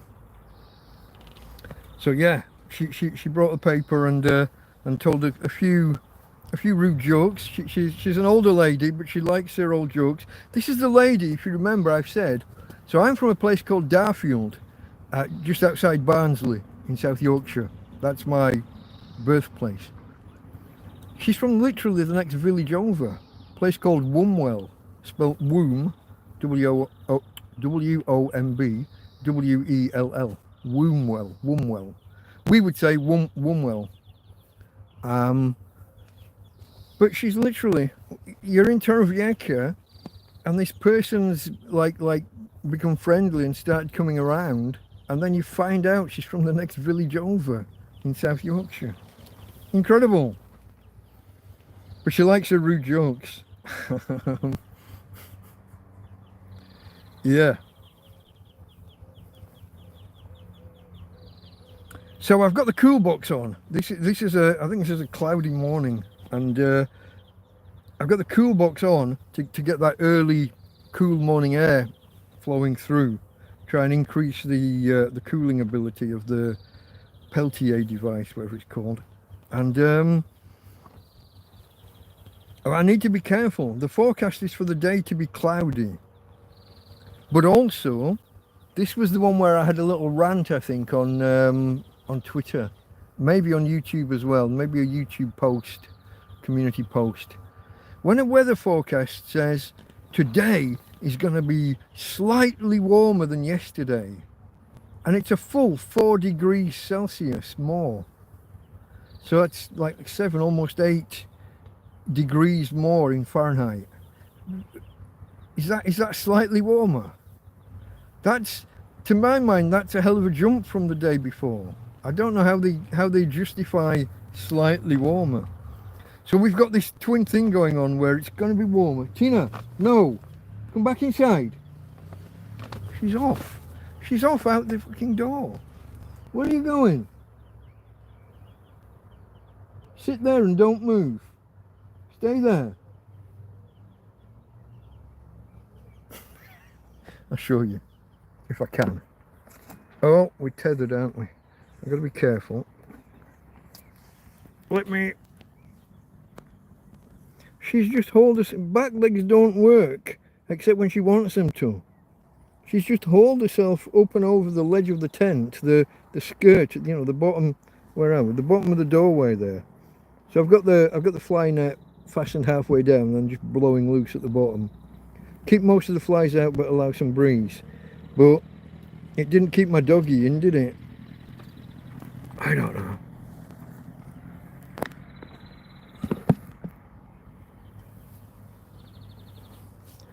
Okay, folks. Dog! I'll have to keep an eye on her because she will, if another dog comes past, she'll try to start a fight. She can't stand up, but she'll bark at them more aggressively and try and initiate a fight. Okay, where am I? Cool box is on, but the day's going to be cloudy but warm. So we need cooling, but we might not get the solar renewed that we need. We might not be able to get as much power coming in. In reality, it was there was high cloud, not exactly thin, but high cloud, but with the sun, a muted sun shining through. It was still sunny on the ground. You could see a shadow, but not as. So I think all day long we never got more than kind of 30 or 40 watts out of the panel at any time, out of the solar panel. 100-watt panel, and a typical day we'll hit 80 or 90% at some point. On a proper clear cloudless day with high ultraviolet, we'll hit 100, sometimes 105%. We get more than it's rated for. Occasionally we get an overload on the EcoFlow bitches, but that's you know, what can you do? So anyway, this was the day where I noticed all the flies. Well, they've been a growing problem for a while, especially a couple of weeks ago when we had rain. every time it rains, the next 2 or 3 days, you're going to have a lot of flies. And we're getting into that time of year, you're going to have flies. I'm in a field, there's going to be flies, and there are. But what's attracting them inside? Why in the morning, I wake up and there are no flies in because we've got the doors closed. But as soon as I open the doors, we've got a cloud of the buggers in here, something attracting them. And I've already said I had some food going off. But I found that now and disposed of that and cleaned that up. What? Tina? No. Stay there. Say hello nicely. No. If you can't be good, you'll have to come back in. Oh. Hey, babe. If you can't be good, you'll have to come back inside. What are you doing to the pants on? Come in. In. Inside. You can't be good, you're going in. Inside. No, no, not over there. No, no, no. Tina, you're going in. Tina, I'm not asking. I'm not asking. You're going in. Fuck's sake. Yeah, on the bed. Go on there. Up there. Stay there. You're not going out. You can't behave yourself, can you? What's the mess on the floor now? Oh, folks, sorry for the interruption. I just had to manhandle her back in. Collar and the belt that's around her waist and hoik her up and in. After I got her up, just with her back end, she started to just walk off the other way and wanted to go and sit under the bush. But she would just work her way back around and be annoying to people passing by. Some days she's just saying hello to them. Other days she's initiating a fight. And she's 50-50 and I can't tell the difference. I can't control it. Just keep her away from them. Okay, where was I? Flies. Okay. Okay, after I solved the initial problem, or found this food and whatever that had gone bad, cleaned that up and everything and got it away and in a bin bag, I settled down and I sat down to create a couple of thank yous to Mike from UK Urban Prepper. I gave him a shout out on my Twitter and on my YouTube community post. Timony, hello there. Is Tina on heat? No, she can't be on heat. We had that sorted years and years ago. Just protecting the castle. Yeah, she's very defensive of us. If she sees anybody anywhere near or senses anybody anywhere near, it can be a car coming down this little lane. It can be a bus up on the main road. Buses and loud motorbikes on the main road will set her off. She's quixotic, Don Quixote, tilting at windmills. She's picking fights with buses. I'm doing well on my literary references today. First we had Lord of the Flies. Now we've got Don Quixote. And I'm not far from his area, I don't think. And I used to live at Avenida de la Mancha, and he was La Mancha, wasn't he? Which I think translates as spot or stain. If anybody can check that for me, I think I've got that right. There's La Mancha and La Manga. And one means sleeve or pipe or tube, and I think that's La Manga. And I think La Mancha means spot or stain or dirty mark. Tina is indeed an enigma. Anyway, I don't feel like I've got you as close as you were before I just went out. Let me see, folks. I've also found when I look on screen and see like where my head is, when I then watch these back the next day, I can be a lot lower on the actual video. Like my head is centered vertically now. I'm right of center, left to right. I'm right of center, but I'm centered vertically on the view it's giving me. You saying laying in the manga? No.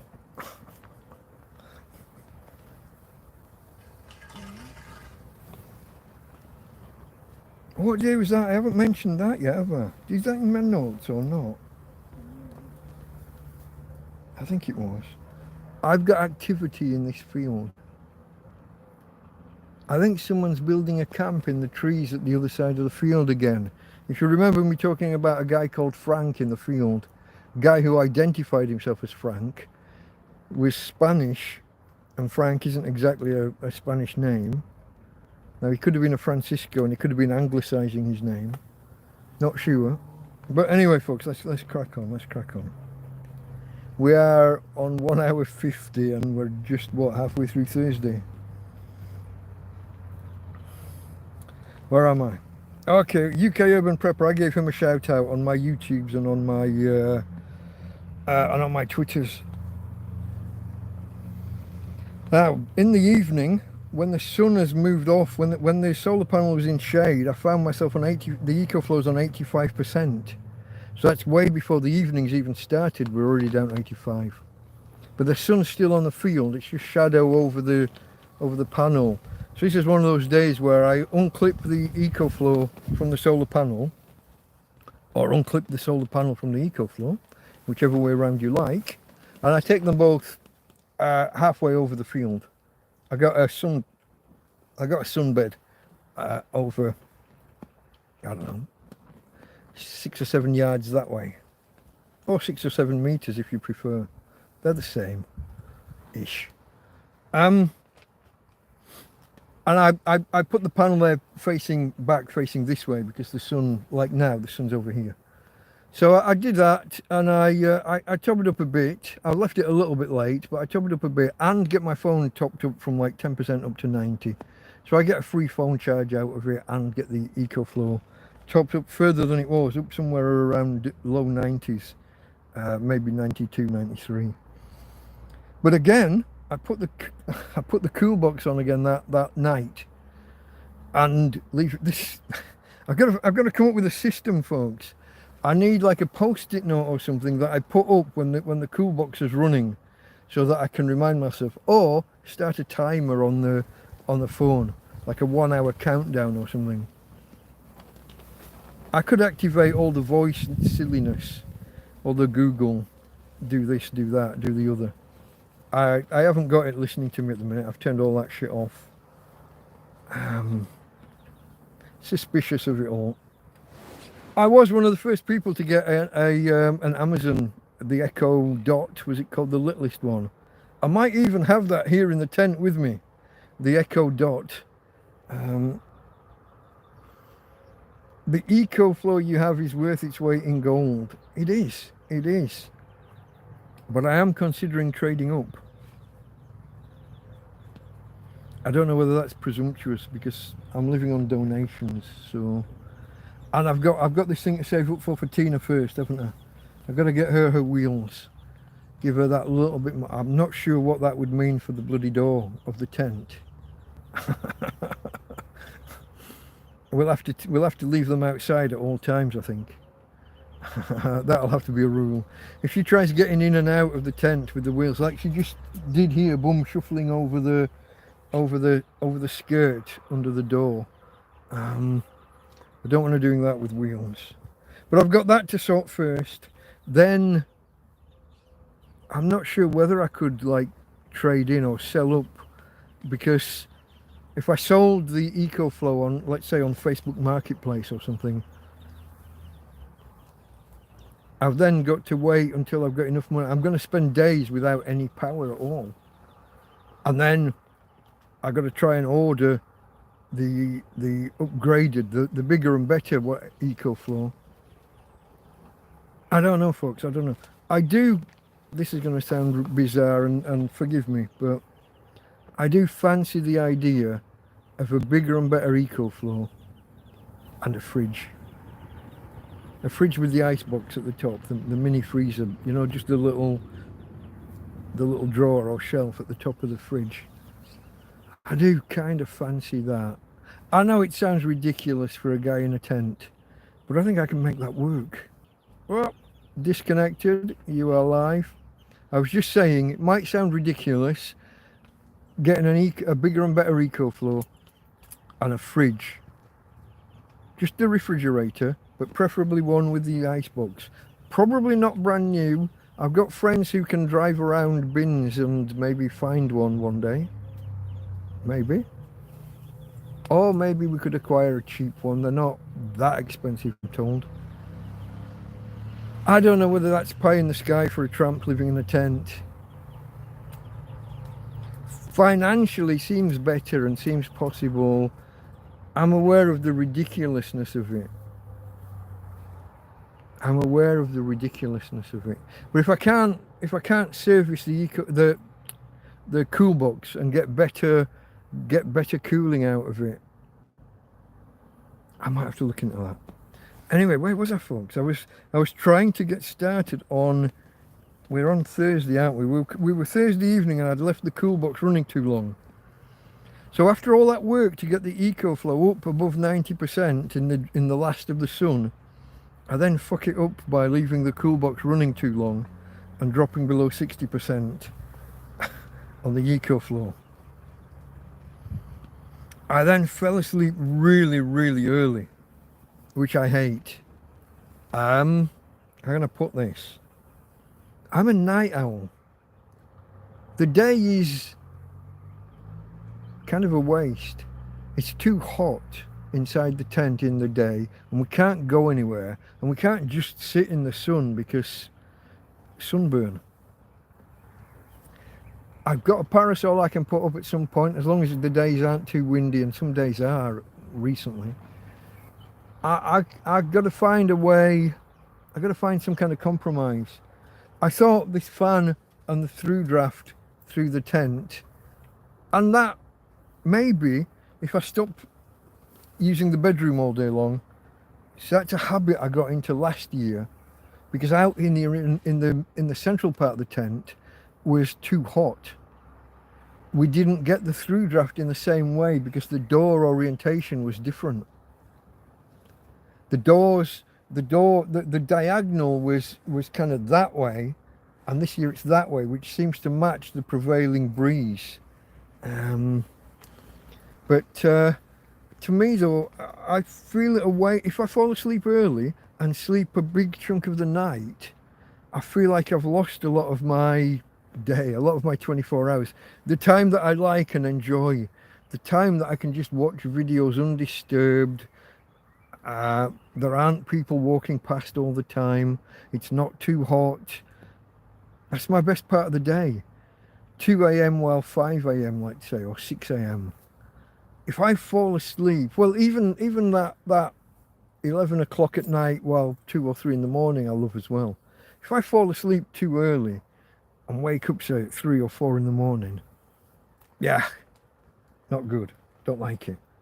No likey, as somebody once said. So yeah. Oh, but having fallen asleep early, like I said, not good, I'm a night owl. This was where I was just saying before, where was this? This was the night I was woken up at 1:30 by hammering in the field. Or I should say, possibly in the field. If I show you, let's reverse the camera. And if you look out there across the field, can we, hold on, I gotta unwind some cables. If we look across there, there's the big building that is being worked on. Oh, is it coming into view? Focus. There's that building there, but if you look below it, you see a white line. That's the roof of another building that's got 5 or 6 apartments, all like single level. So either in the trees over there, or in one of those 2 buildings just beyond, we had actual hammering at 1:30 in the morning, and that woke me up. And I think I'd been listening to it a little while in my sleep, so I woke up with a bit of a headache, a bit groggy, because I'd been, you know, if you're asleep and there's building work going on, if you're ever asleep at like 6 or 7 in the morning and they decide to start roadworks early, and you hear it in your sleep, sometimes it becomes part of your dream. You build those noises you know, you can hear while you're asleep. Obviously, that's how alarm clocks work. You wouldn't wake up, would you, if you couldn't hear? A lot of people argue with me about that one, but yeah, it's obvious that you can hear in your sleep. Tim Timoney just asked a question. I only caught it. Do you take many hours sleep in a day or a night? No, probably about 6 hours in total. Sometimes an hour or slightly more through the day, if I can. This is what happened yesterday. Well, we'll get to it. I was just falling asleep when the kids threw the stones at the tent. I was just trying to see, because I keep falling asleep through Scruff Dog, I was trying to make an effort to stay up and be awake and watch Big Clive. He starts at 10 my time, and an hour and a half later when he finishes, Scruff Dog starts, so 11:30 my time, and goes on while about 2 approximately. And I wanted to be awake for it because I keep falling asleep recently. So I tried to have an hour's sleep in the afternoon, and it was just as I was nodding off that there was a whack, and then another whack. And the reason I was slow getting out of the tent, I was, you know, groggy, I was asleep. But typically 6 hours, and it will be split between the day and the night. And an hour or two through the day. In the night, it's usually 4 while 7 or 4 while 8. Even that might be broken up. Because often you'll see me say, took Tina for a walk at 4 or 5 in the morning. So no, I don't sleep a lot overall. I used to do my best work late at night. When I was a computer programmer, or web designer, or internet security, whatever, if I had a problem to solve, my deepest concentration wasn't in the office through the day with the phone ringing and people asking questions. It was at night. The solitude, the peace, the quiet, the undisturbed, focused tight. Get in the zone. Put a cup of coffee down. Solve a problem. Reach for the coffee and find it's cold because it's been sat there 6 hours. And you just haven't moved. You're so focused for 4, 5, 6 hours. That's when I used to write all my essays for university. All my best work was done at night. Always been a night owl. No, Tina will be lying at my feet asleep. Good evening, Sativa Breeder. Sorry, I can't remember the name. I know you've told me it probably twice. Sorry. You'll have to remind me, my friend.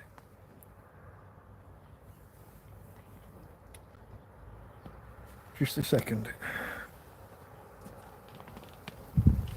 No. Okay, where was I? I think I was just finishing Thursday, was I?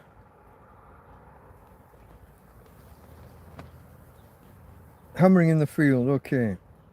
So I took Tina out for a walk because I'd been walking up, and we went out that way in case I could see anything in the distance, but I couldn't. So we just went around the tent and onto the track here. So that was 1:30. 3:30, another dog walk.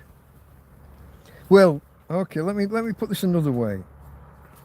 She woke up like panting on the bed, and I thought that meant dog walk. We came out of the bedroom, and I offered her water, and she went and laid by the door. So I thought that meant dog walk.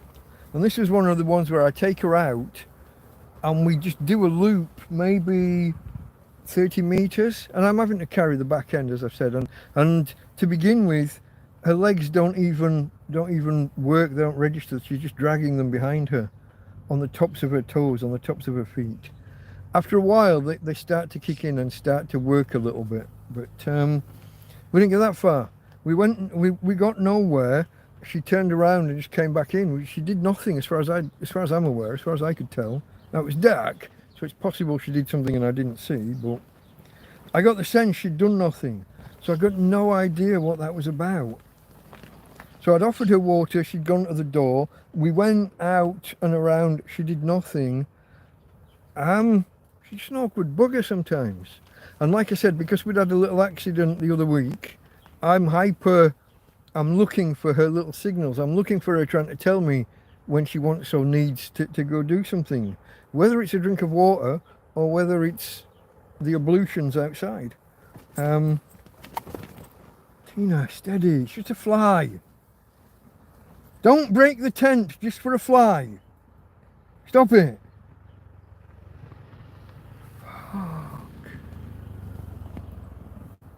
Okay. So anyway, that was all a bit awkward. But into the morning proper. And the EcoFlow, I'd said before, at the start of the night it was on 60 because I'd left the cool box running too long. So by morning it's down to 40%. So I've got it all set up nice and early. And we go for a walk at 8 o'clock. I didn't think we'd need to go too early because we've been out twice in the middle of the night. But 8 o'clock we went out and we bumped into this lady, Belgian lady, that way back when I was first homeless, and we would spend 8 or 10 hours a day sat on a set of benches on cliff tops. As winter was approaching, she offered me a hoodie and she gave me some things for Tina. She gave us a blanket, which is over there somewhere.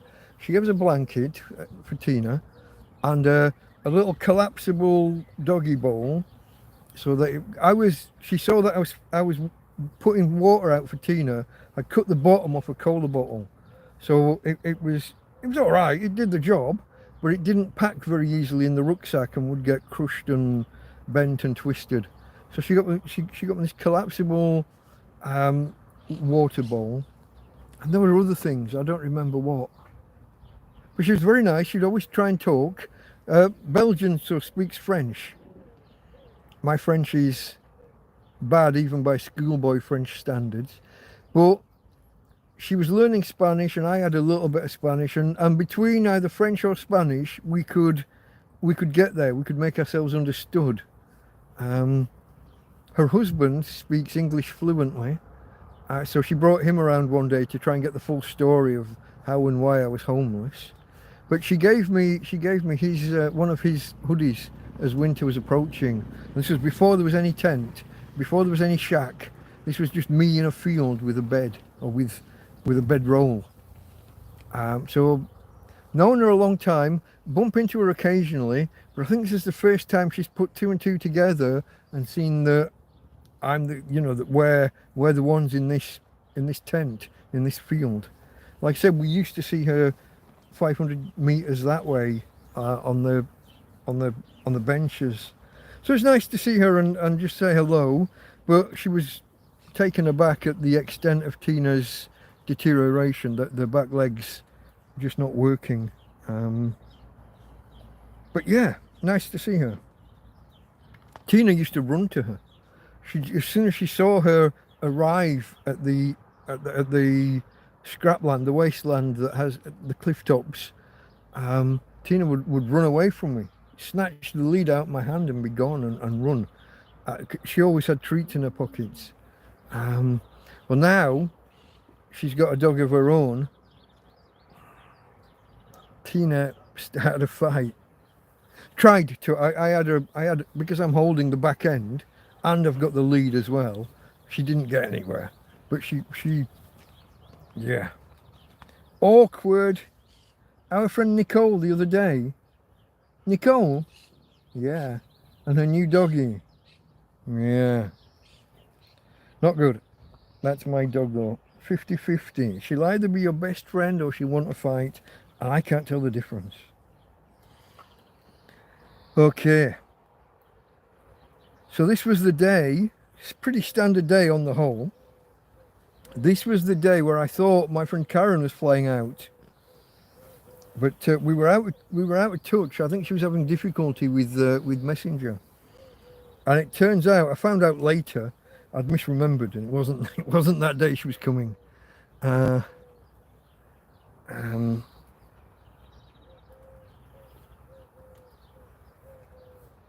I'd misremembered. I'd got the days wrong. It was wasn't Friday she was coming out, it was Saturday. Now, this was when I cooked, finally, one of those beef cheeks that the mystery lady had dropped off on earlier in the week, was it the Monday or the Tuesday? So no panic. They were dropped off totally frozen. They stayed frozen for, I don't know, 2.5, maybe 3 days. And then they were cool after that. They were fine in the cool box. We had ice in the cool box for once because Mark had been round and he brought, was it 3 or 3.5 litres last Sunday? And then he came on, was it Wednesday? Thursday. And he'd brought more water. I can't remember what day. All the days merge, folks, all the days merge. Even reading my notes, I can't find it. Wednesday, it was Wednesday night, he brought another lot of ice around. So we were fine. I did rush the cooking of the beef cheek though. I knew already, but people reminded me in the TrampCast Hangout, whatever day that was. Was that last Friday? Yeah, it was that night. I'd sliced it and fried it. And something, that kind of meat needs to be braised or stewed. It needs to be done long and slow. One issue with that is that my cooking ring doesn't do slow, doesn't do low. Doesn't do low. If you turn it low, it gets blown out. Anything above that, and it's going to be relatively high. It's going to be boiling. So anyway, I rushed it. I did some onions and I put the meat in. I sliced it fairly thin. Put the meat in. Added, what did I add? It was the frozen peas and beans that Mark had brought, and I had a pan full of that night, and same again the next morning. We'll get to the next morning. But yeah, that was lovely. Because I haven't eaten meat too much, I could taste the iron in the beef. I could taste that, which is a sign that you're low on it, that you need it. But yeah, it was very irony. It was delicious. I loved it. A little bit chewy because of how I cooked it. Yeah, farmers use white wine. Yeah, if and as and when I have wine, I do use it in cooking. But I'm a tramp in a field. I don't always have these things. I maybe could have spared half a can of beer, but I'm not sure how that would have gone. An ale would go nice with steak, but I'm not sure about a lager. I'm not sure that would work too well. Might be better than nothing. I don't know. Maybe I'll try it someday, or I'll do a search online and see whether that's a thing, or whether it's a total faux pas. But yeah, anyway, I cooked one, but I had to. Here's the thing: I had to rush because I'd announced I was going to do a TrampCast Hangout on Friday night, and I'd already announced I was going to kick off a little bit earlier than normal to try and see whether I caught a different audience. Instead of starting at 10 o'clock, 11 o'clock at night and beyond, I started at 8. But I started cooking this thing at like 6 or half 6. Got to get it cooked with the veg and everything. Cooked, plated up and eaten, and get me prepared for the TrampCast. This time I didn't fall asleep before the TrampCast Hangout. Oh, okay. Oh, Josie's been to the camp already a couple of times. We've said hello. She brought me things. She was here on the day that I took the old tent down and put the new one up. I've got a big 16 or 18 kilogram bag of dog food still from Josie. We're definitely going to meet up and say hello. I want her to come round when she's not just dropping things off. The last, I think both times that she's been, she was on the way to the airport or like literally on the way to the airport or going the next morning. So yeah, I definitely want to meet Josie and Peter. Itchy nose, folks, itchy nose. Quick swig of my coffee. I would have preferred beer, but that's a journey away. Okay, that's hotter than I was expecting. That's hotter than I was expecting.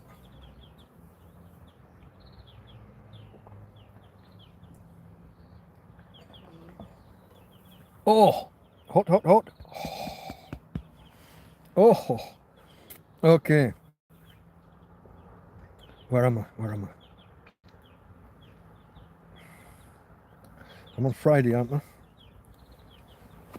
Okay, yeah, I was talking about preparing for TrampCast and making my food and oh, this was when I got.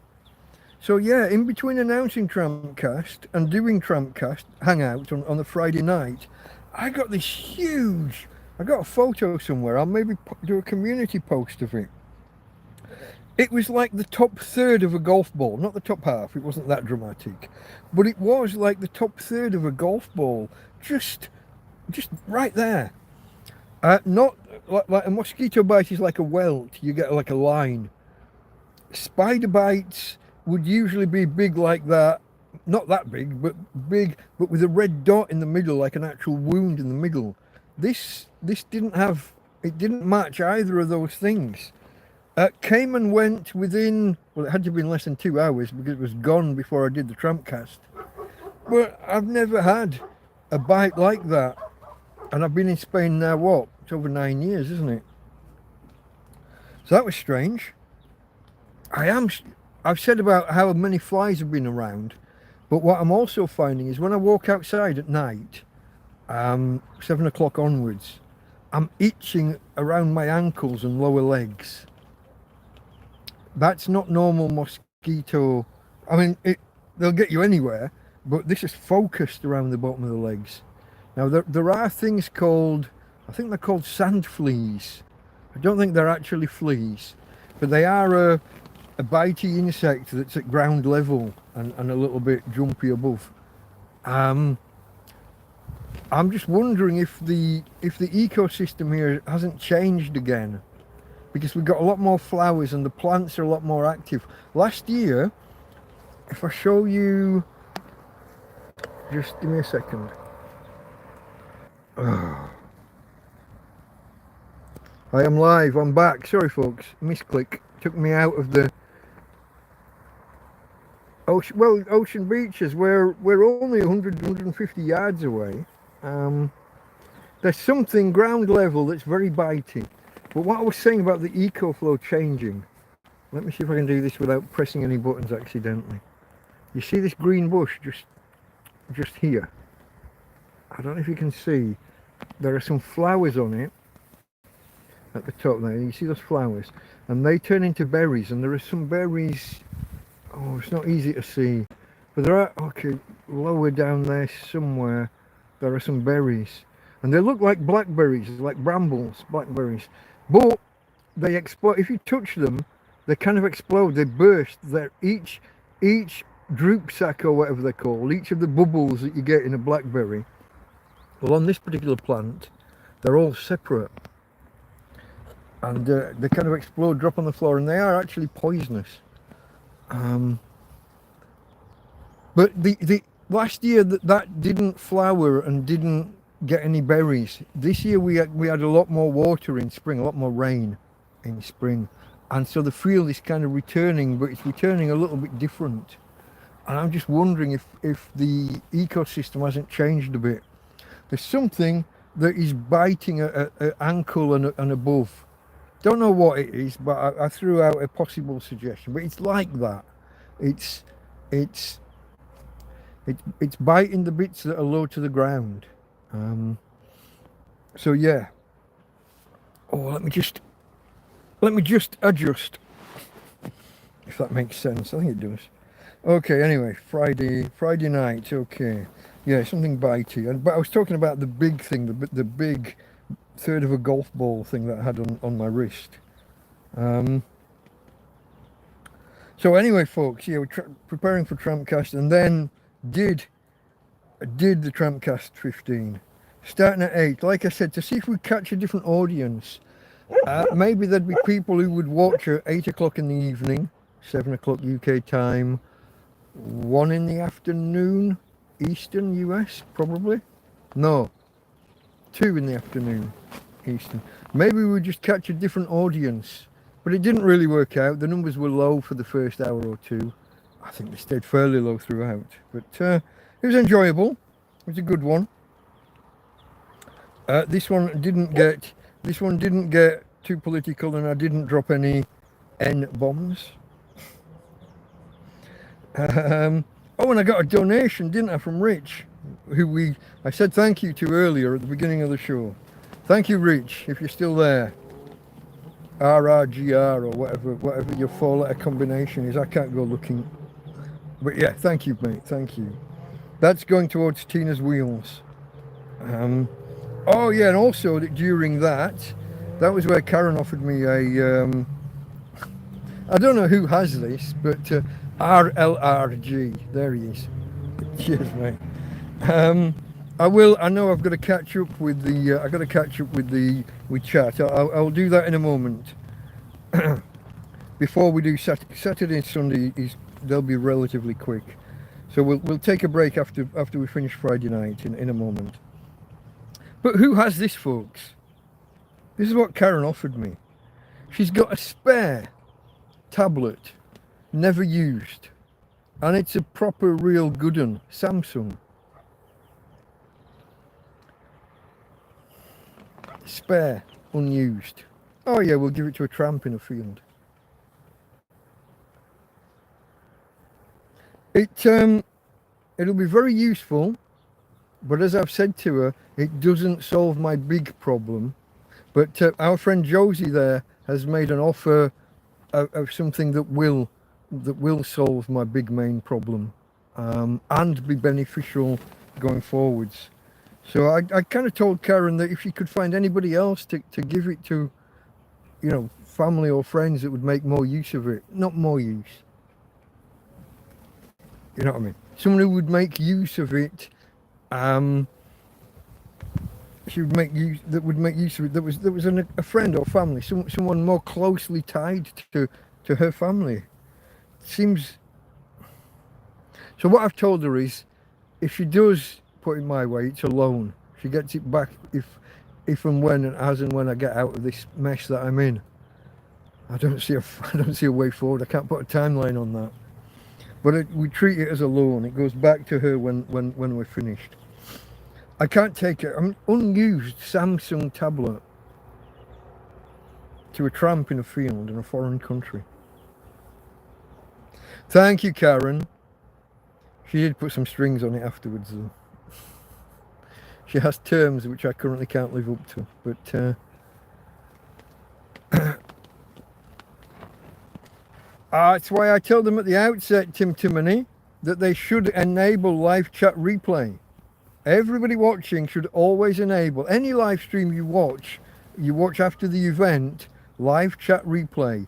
Touch the playback screen, look for the double speech bubble, one behind the other, and enable that.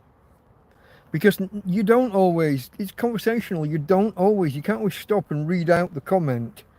I sometimes give a hint of it, sometimes I'll read it out fully, sometimes I just respond. Okay, folks, did I get to the end of Friday night? I did the TrampCast. We got the donation. I don't remember how long that one was. 4.5, 5 hours probably. But we started early, so we finished early, even after doing 4 or 5 hours. Yeah. Well, when we give Tina wheels, that's what she will be, ready to run. Once we assemble, they will come flat packed from what I've seen on the Amazon listings. Then your question is, do I have the technology to put them together?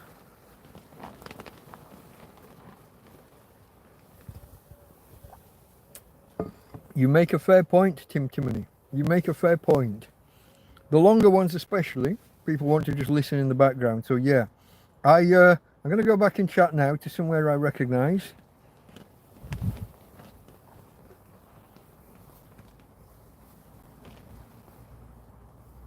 I got to go back. There's some confusion between Josie and Farmhouse. Hold on.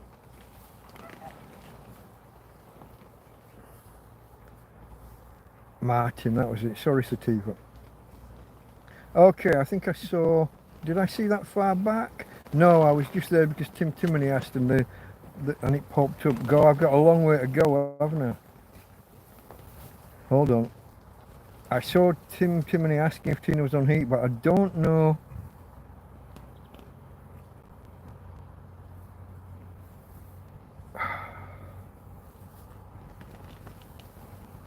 Yeah, that's what I was saying, Farmer. You can revive bread by putting water on the outside and putting it in an oven, reheating or rebaking it, yeah. I've also done it by slicing a baguette in half and putting the water on the inside, but yeah. I did that on a pizza video, I think. I made a pizza out of a stale loaf. Okay, I think, yeah, when we got political the other week, Farmer thinks he might have upset Chippy. Okay, I'm back to silver blankets, whatever you call them, silver tarpaulins. You alright, Tina? What was that noise? Are you burping? You got windy pops? Okay, I'm working forward. I'll try and go as fast as I can. Oh shit!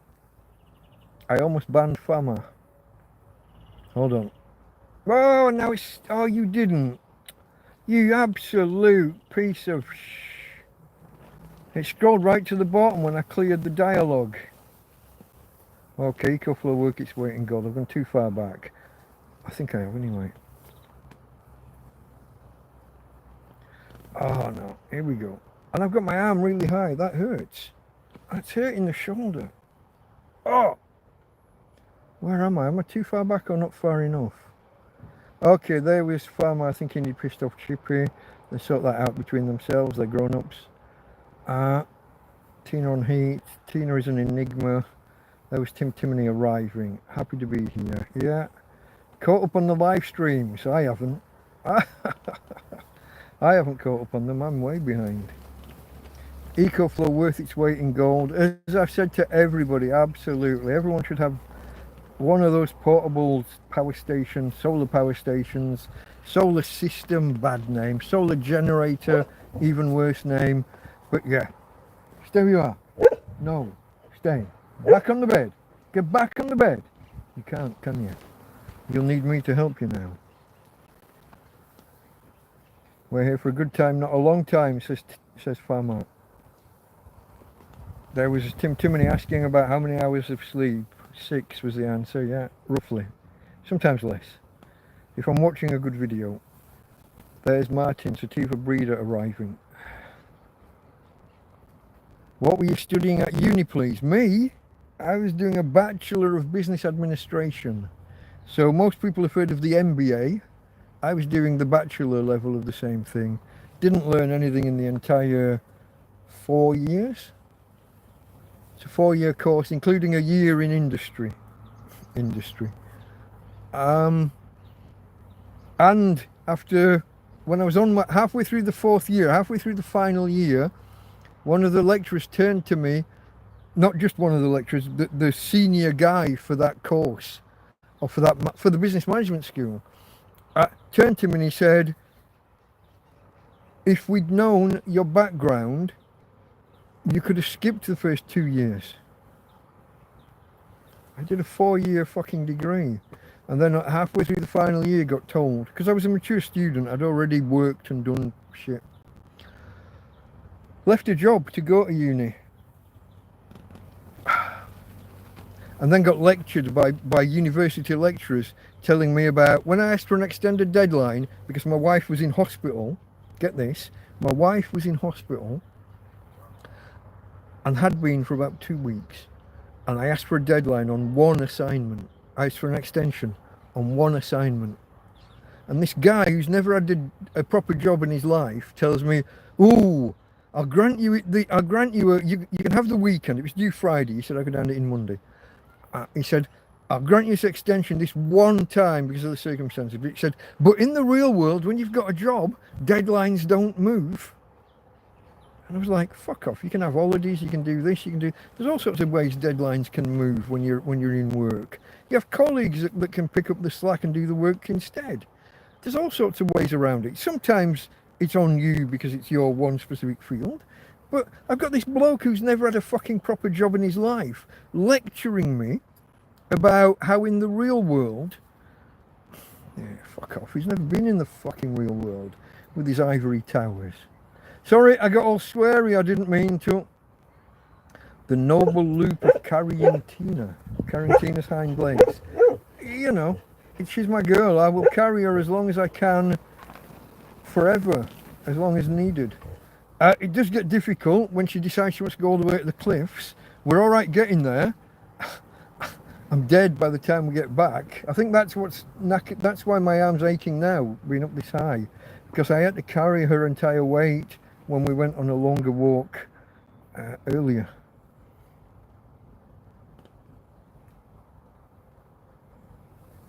Tropical life in a primary patch of plenty. We've had that discussion, Tim Timony. It's nice in some ways and it's terrible in others. I put a shiny gloss on it. There's Farmer mixing Josie for Julie, mixing names, but I think you've sorted out the confusion. Hello Josie, I saw that you'd arrived.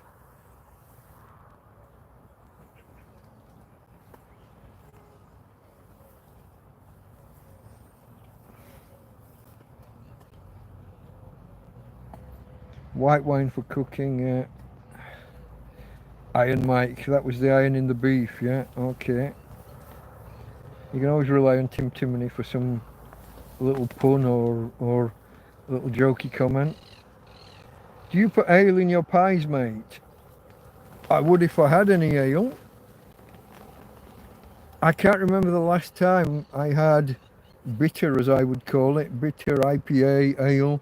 I can't remember the last time I had any, like a John Smith's or a Tetley's or... Oh, now you've got me thinking. Shush, stop it. I know that in Carrefour they do some, but that's forever away. That's what... If I was walking fast in the days that Tina could walk fast, that's a 45 or 50 minute walk from here. Makes it about 5 kilometers, 3 miles maybe, and back.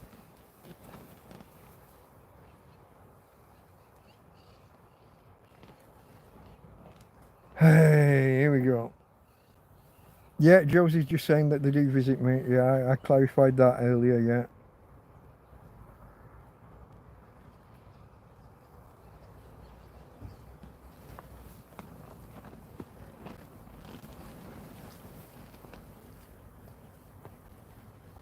The other side of the Atlantic, America and Canada, meat pies aren't a thing, are they? I think the only meat pie I've ever heard of from over that side is something called chicken pot pie. And I think for that one, you only put a pastry over the top. It's not a pie. It doesn't have the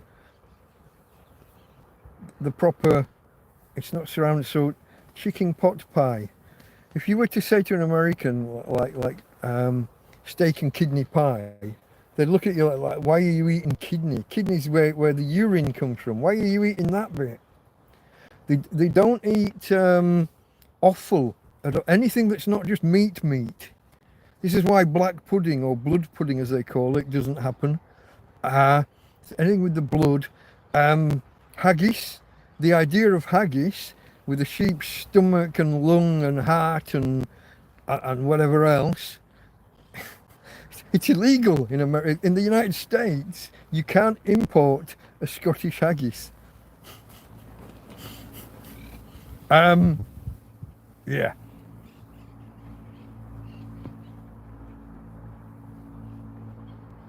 Josie's a little bit allergic to the small flies. Flies or mosquitoes, but I mean technically a mosquito is a small fly, but yeah.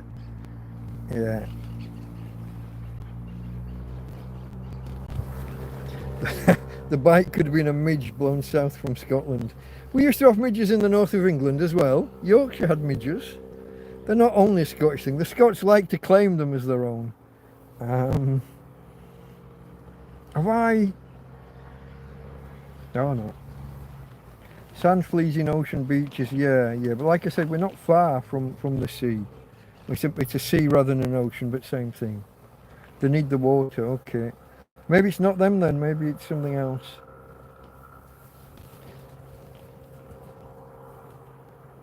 You don't see the mosquitoes. The tiny flies you don't see. Unlike mosquitoes, leave bumps, yeah.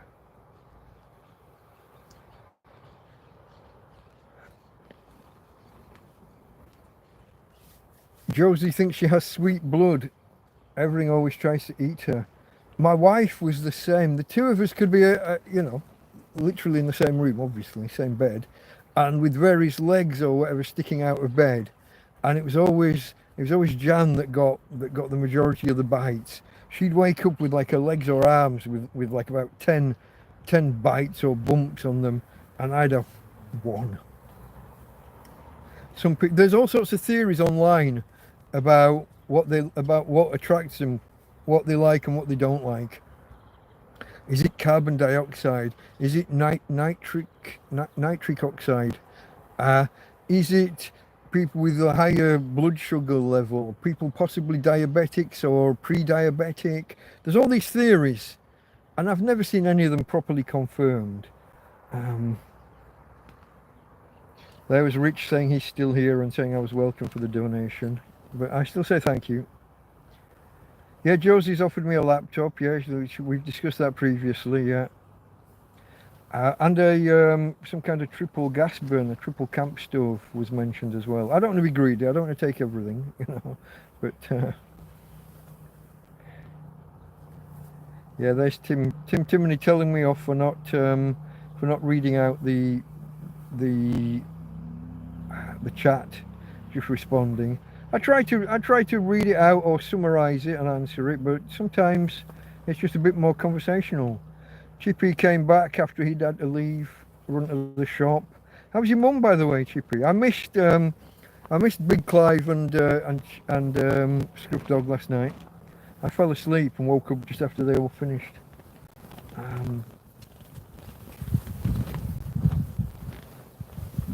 Oh, that's a good idea. Is that even a thing? A remote control brake, so if the dog runs off, you can stop her. Oh, now you're coming up with feature requests for the manufacturers. That's a good one.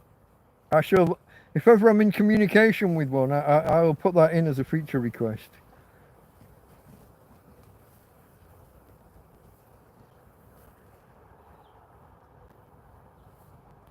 Oh, Tim, didn't you ask me this one a little while ago about Spanish omelette, or tortilla as they would call it over here? I haven't cooked one yet, although I do have the ingredients. I did just have to throw a bunch of onions away today. I used a whole bunch in the last 3 or 4 days with these various meals with the meat.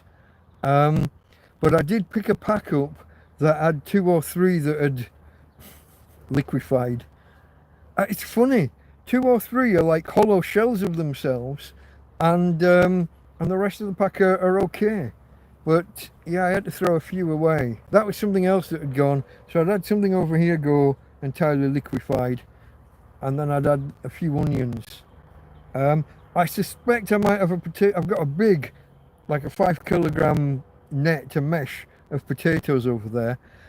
I've got a suspicion that I might have one of those that, when your fingers will go through. But I haven't plucked up the courage yet to pull the drawer out and actually go digging through. That's on the list for tomorrow, maybe. I will procrastinate as long as possible. I'll have to find whatever's gone bad before it makes the thing next to it go bad, because that's how these things are. But I need a better way of storing veg. Cardboard boxes so that they're in the dark and away from other things, but you can't mix onions and potatoes. You got to store them separate. But the key word is kind of cool. How do I keep them cool in a tent that's going to hit 40 degrees and eventually 50 degrees? Cool, dry, and dark. So not my cool box, because it gets wet in there. It deposits condensation and drips down, and the thing fills with water after a while. So I don't know. I got that to work out, folks. I got that to work out. How far am I from catching up with chat? Yeah, I was just, because I have to click and scroll with my finger farmer, almost banned. Yeah, I went to scroll and it took it as a double tap, and up popped the dialogue, and where my finger was close to the ban, or whatever the word is, remove or whatever wording they use. It was accidental, don't worry. But yeah, Martin's drinking a John Smith now. Shut up. Oh gosh. What did you eat today, Mike? Asks Mammy Rose. I had a stew, not really braised. Well, kind of, but when you braise meat, you only put the water about halfway up. I ended up with more because I had all the veg in. I made a stew basically out of a beef cheek, cow's cheek, which I cut up into bite-sized chunks to speed up the cooking process.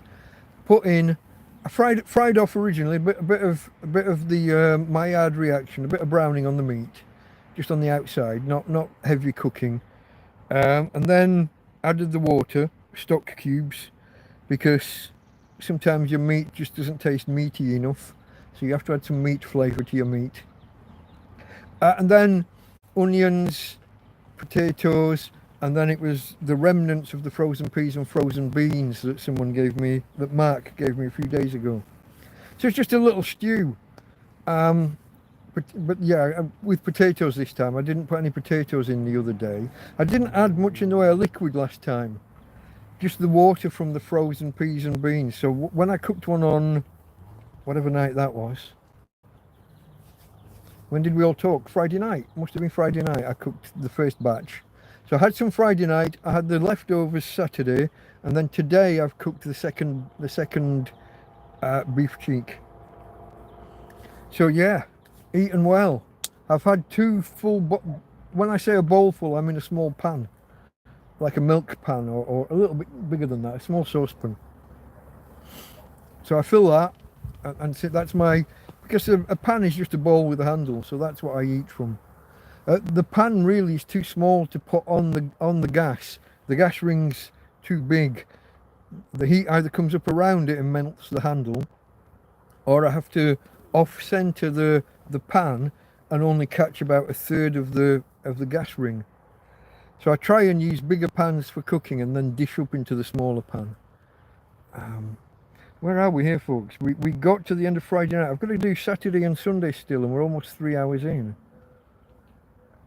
An ode to the haggis. Yeah.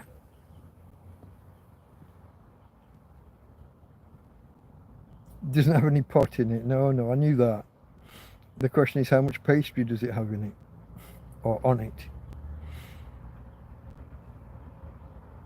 Haggises are hard to catch.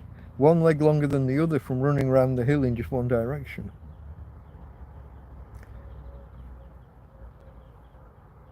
Where are we here? Sweet blood is a thing. Isn't it called pre-diabetic? I don't know, I've got to be careful, I don't want to offend anybody.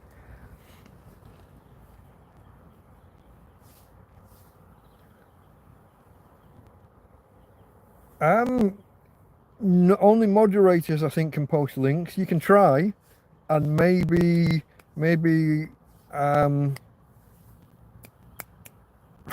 is Jack Attack here? I've only got Jack Attack and Karen as mods, haven't I? I'm not sure I've seen Jack Attack today, have I?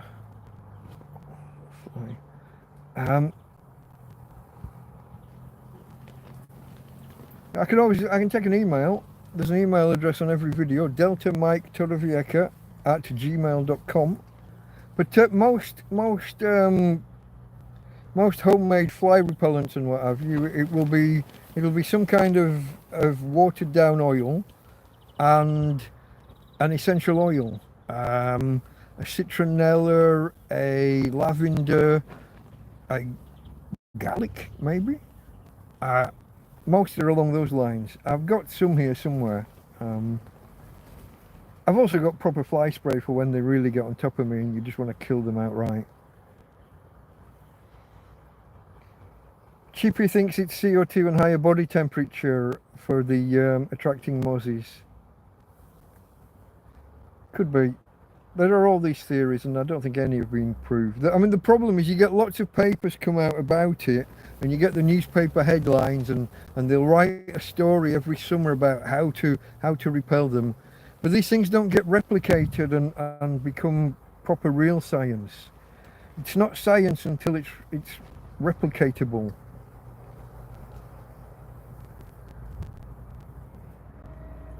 Currently cleaning the floor with hydrochloric acid. Okay.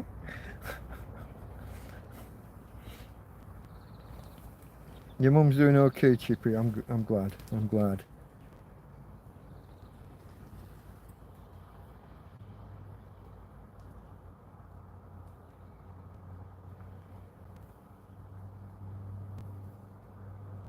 Tile floor with rust stains, hence the hydrochloric acid.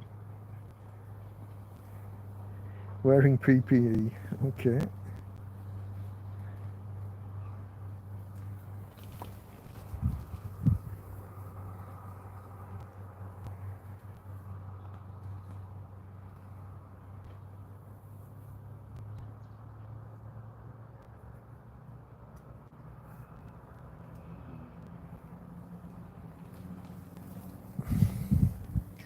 We used to bury food on beach.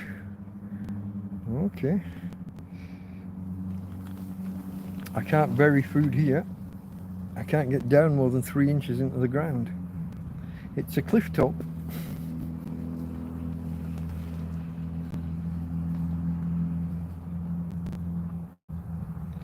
Tim Timony says the non-liquefied onions are male. The crispy husks are planters. Yeah, too late for planting now, eh?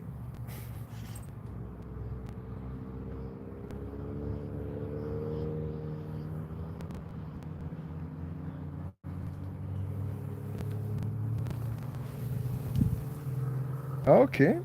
So muriatic, is that just a different name for the same thing? Is that what Chippy's saying about his Americanism? Or is it just that it starts Murray, like Murican?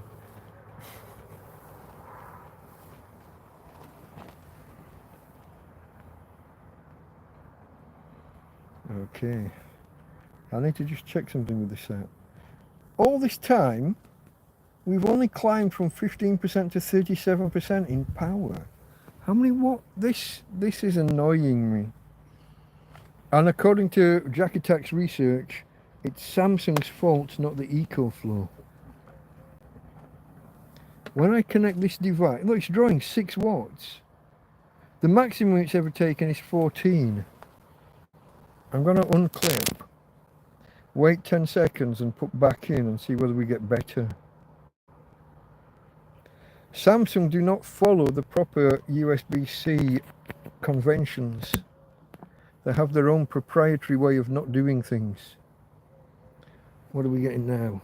8. That's barely any better, is it? Fuck's sake.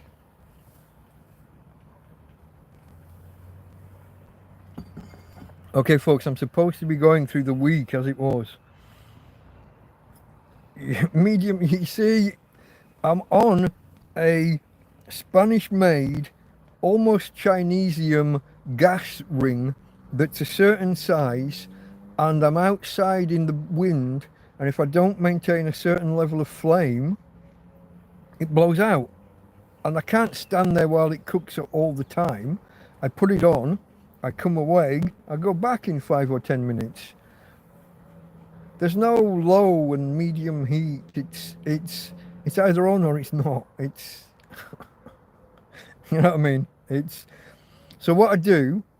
What I did with this, I gave it a quick fry just to start. Like I said, just to get some browning on it. Then I put the liquid in. I got it up to boiling, and then turn it. There's a little bit of control. I take it up to a level, leave it a while, and then I can either turn it down or I can turn it off, and it just sits there in the hot water as the heat gradient, as it cools off, and then I go back and put it back on for a while, up to a temperature cool. That's about as much control as I've got. There's no low and medium and it's not like that. The only other thing I could do is I've got a rack, a metal rack. It's one half of one of those things that you would put meat in over a barbecue. I don't think both halves are there. I think I've only got the one half. I could just put that on bricks higher up above the heat. But all you're doing there is leaving it turned up higher and allowing the heat to just blow away. You're wasting gas, really. A little bit more control of the heat, but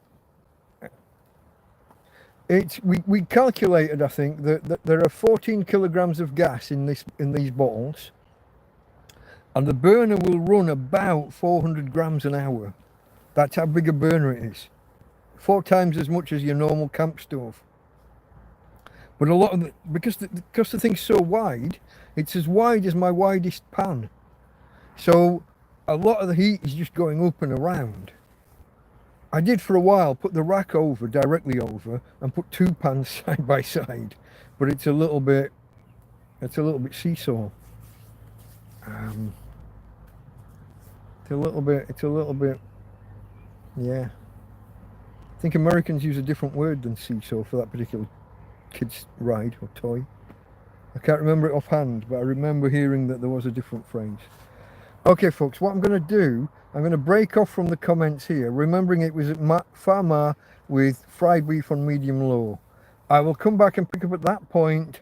After we finish, there are people who probably just want to hear the details of the week, and then we can pick up conversational stuff.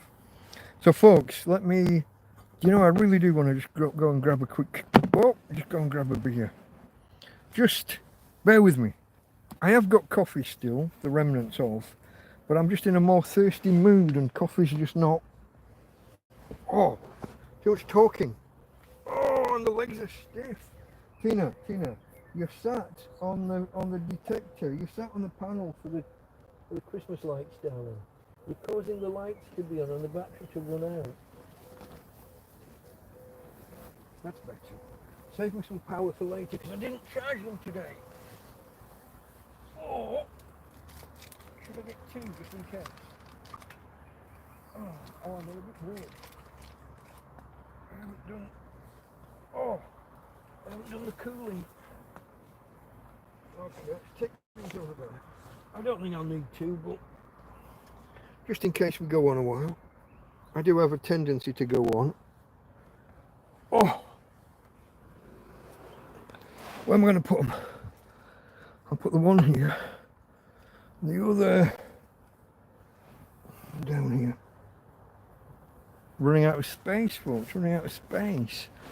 There's 13 of you still here according to my readouts. I'm surprised. I thought you would have got bored and gone away by now. Okay. Oh, I better open one. It is warm. I didn't do the wet towel, I'll put it in the cool box. I was thinking about the wet towel and the cool box. The wet towel inside the cool box.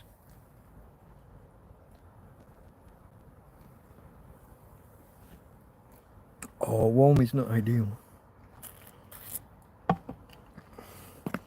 See if I can center this a little bit more, folks.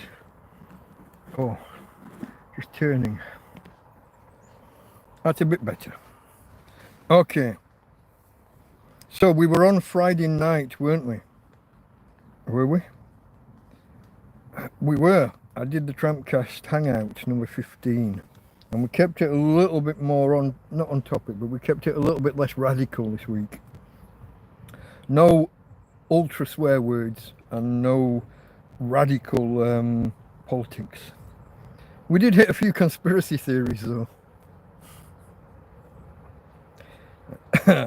Okay, but that took us into Saturday morning. This is where I walked Tina twice during the night again. She just seemed unsettled and I didn't want to risk an accident like we did the other week. The last walk had been about 7:30 because we did TrampCast 8 o'clock onwards. So I didn't want to go from 7:30 right the way through until 6 or 7 the next morning. So a couple of doggy walks. Proper walk 8:30 in the morning, sun up, cool box out. Okay. And this is where I had the remainder of the previous night's meat, onions and veg for my breakfast. Tina, calm down, darling. Calm down. Yeah, you're in a tangle now with the solar panel from the lights, aren't you? If you were back on the bed, it wouldn't be a problem. Do you want me to help you back on the bed? Look at this. She's a little love, but let's tangled now with the EcoFlow cable here. Let's have a look. There she is. Do you see the little solar charger for the string of Christmas lights? She has them entangled on her leg. She was laying on it a minute ago, causing the lights to come on already, and I forgot to put the 3 sets of solar powered lights. I forgot to put those out today. But there she is. I'm just going to help her back onto the bed. Babe? Sorry folks. Total disruption, isn't it? Total fucking disorganised. On the bed, you. Get on the bed quickly. Come on. Come on. Untangle from that. On the bed. It's okay. I'm not angry. You're okay. What are you doing now?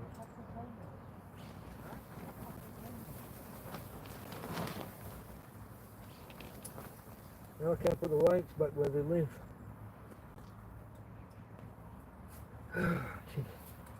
You're eating flies as well. Okay, I got it. Probably, maybe. You just lay there and don't be a nuisance. For once. Alright folks, so let's get this done. We are coming up on 3 hours. Doggy nuisance, and I've somehow twisted you to a different direction again. I have got a cable running as well in somewhere awkward. Okay, where was I? Okay, proper walk 8:30. Sun up, cool box out. Okay, I was eating my breakfast. I was having the steak. I was having the beef, onions and vegetables for breakfast from the night before. I'll be honest folks, that filled me up all day. It's a hell of a good breakfast. Beef, onions and green beans and peas was all it was. And obviously the juices from the meat and the veg. Lovely. Didn't add any water to that one. Just the water that was there from the frozen stuff. And the juices of the meat. Oh no. Fantastic breakfast, filled me up for the day. I was worried in case ants had got into the pan because I just left it in the pan on the stove. But it's a good lid, doesn't let anything in. So that was good. It's a very flimsy little, well, it's a big aluminium pot, but it is a bit rickety and flimsy. But it did the job. It did the job, and it kept the food safe overnight. And I got to, like, before the sun was up properly and hot. So it wasn't sitting out in the sun all day. Unlike the remnants of today's, which is just, it's in the shade out there, but it is just out there. Now, Saturday morning, okay, after I'd had the remainder of that, our friend Colleen arrived again. And again, Tina did the thing out of this door when the person's at that door, because Tina's hearing the car halfway up the road. She has actually started coming a little bit further down and parking rather than right at the top. Or she did on Saturday anyway, yesterday. But this was when Colleen. So when she came earlier in the week, she was bringing me a newspaper. Was it earlier in the week, day before, whenever it was, Thursday or Friday? Thursday she came, and then this is Saturday we're talking about now. So she brought me a paper on the Thursday, but on Saturday she brought Tina 2 chicken carcasses. You know, like the offcuts, the remnant after they've taken everything off that they want, the uncooked carcass. Tina took longer than normal. She had 2, so it took her 3 minutes to demolish the pair, rather than her usual 20 or 30 seconds. There must have been something awkward about them, or they must have been bigger than usual. Something tickling my ankle. There must have been something unusual because she took her time. Colleen was saying that her dogs take like half an hour to eat one, but her dogs are little. Tina just, it goes in her mouth, she crunches, and then she tries to take the whole carcass into her mouth. Fails, and half will fall on the floor, and then she'll sit there and chew for 10 or 20 seconds usually, and then get the other half and another 10 or 20 seconds done. But no, this time she took her time over it. 3 minutes to do 2. Quiet day in a hot tent. listening to music, and I think I mentioned previously, I've got into these silly sci-fi stories. They're AI generated, they're AI narrated, and they have AI generated pictures.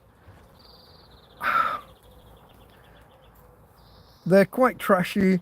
They follow very similar themes. There's only really 3 stories, but with variations of a theme.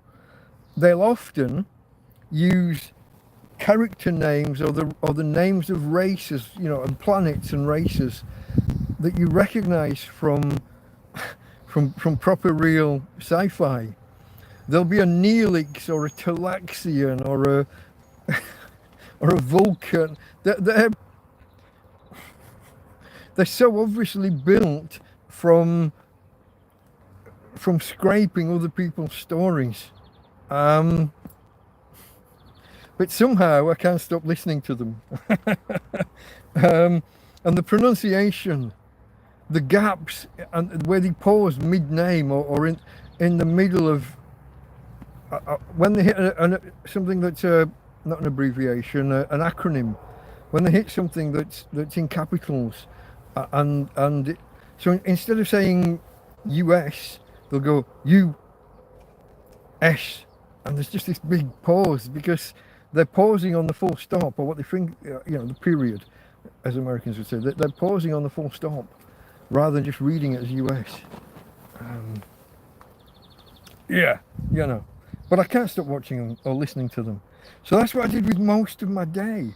And this was where I thought mid-afternoon, I'll get an hour in now, and then I'll be able to stay awake and watch Big Clive and Scruff Dog at night. That was the idea. Highlight of my week now, really. The Big Clive and the 2 Scruff Dog, the 2 main Scruff Dog streams, Wednesday and Saturday. I keep falling asleep during them, so I thought I'll just get asleep. I'll just have a quick, and that's just as I am literally asleep. Whack, and whack again. What the fuck?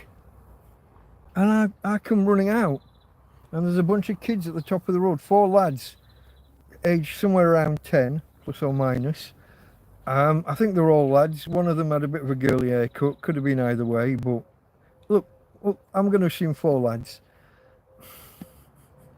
But they're on the bikes. They're away and they're laughing. So they've come down as close as they dare. They've thrown what they've thrown. They've turned around and they've gone. And because I'd woken up and I'm discombobulated, I haven't come out with my phone and ready to photograph them. And they're away. They stood at the top of the road laughing at me. Tina, stay. But my worry is, I could get hit by one of these stones. I did, if you remember, twice actually. One was a glancing blow. It hits the tent and rolls down. That gave me a glancing blow. But one was a fucking whack right in the back of the head. Through the tent. I had my head against the back of the tent.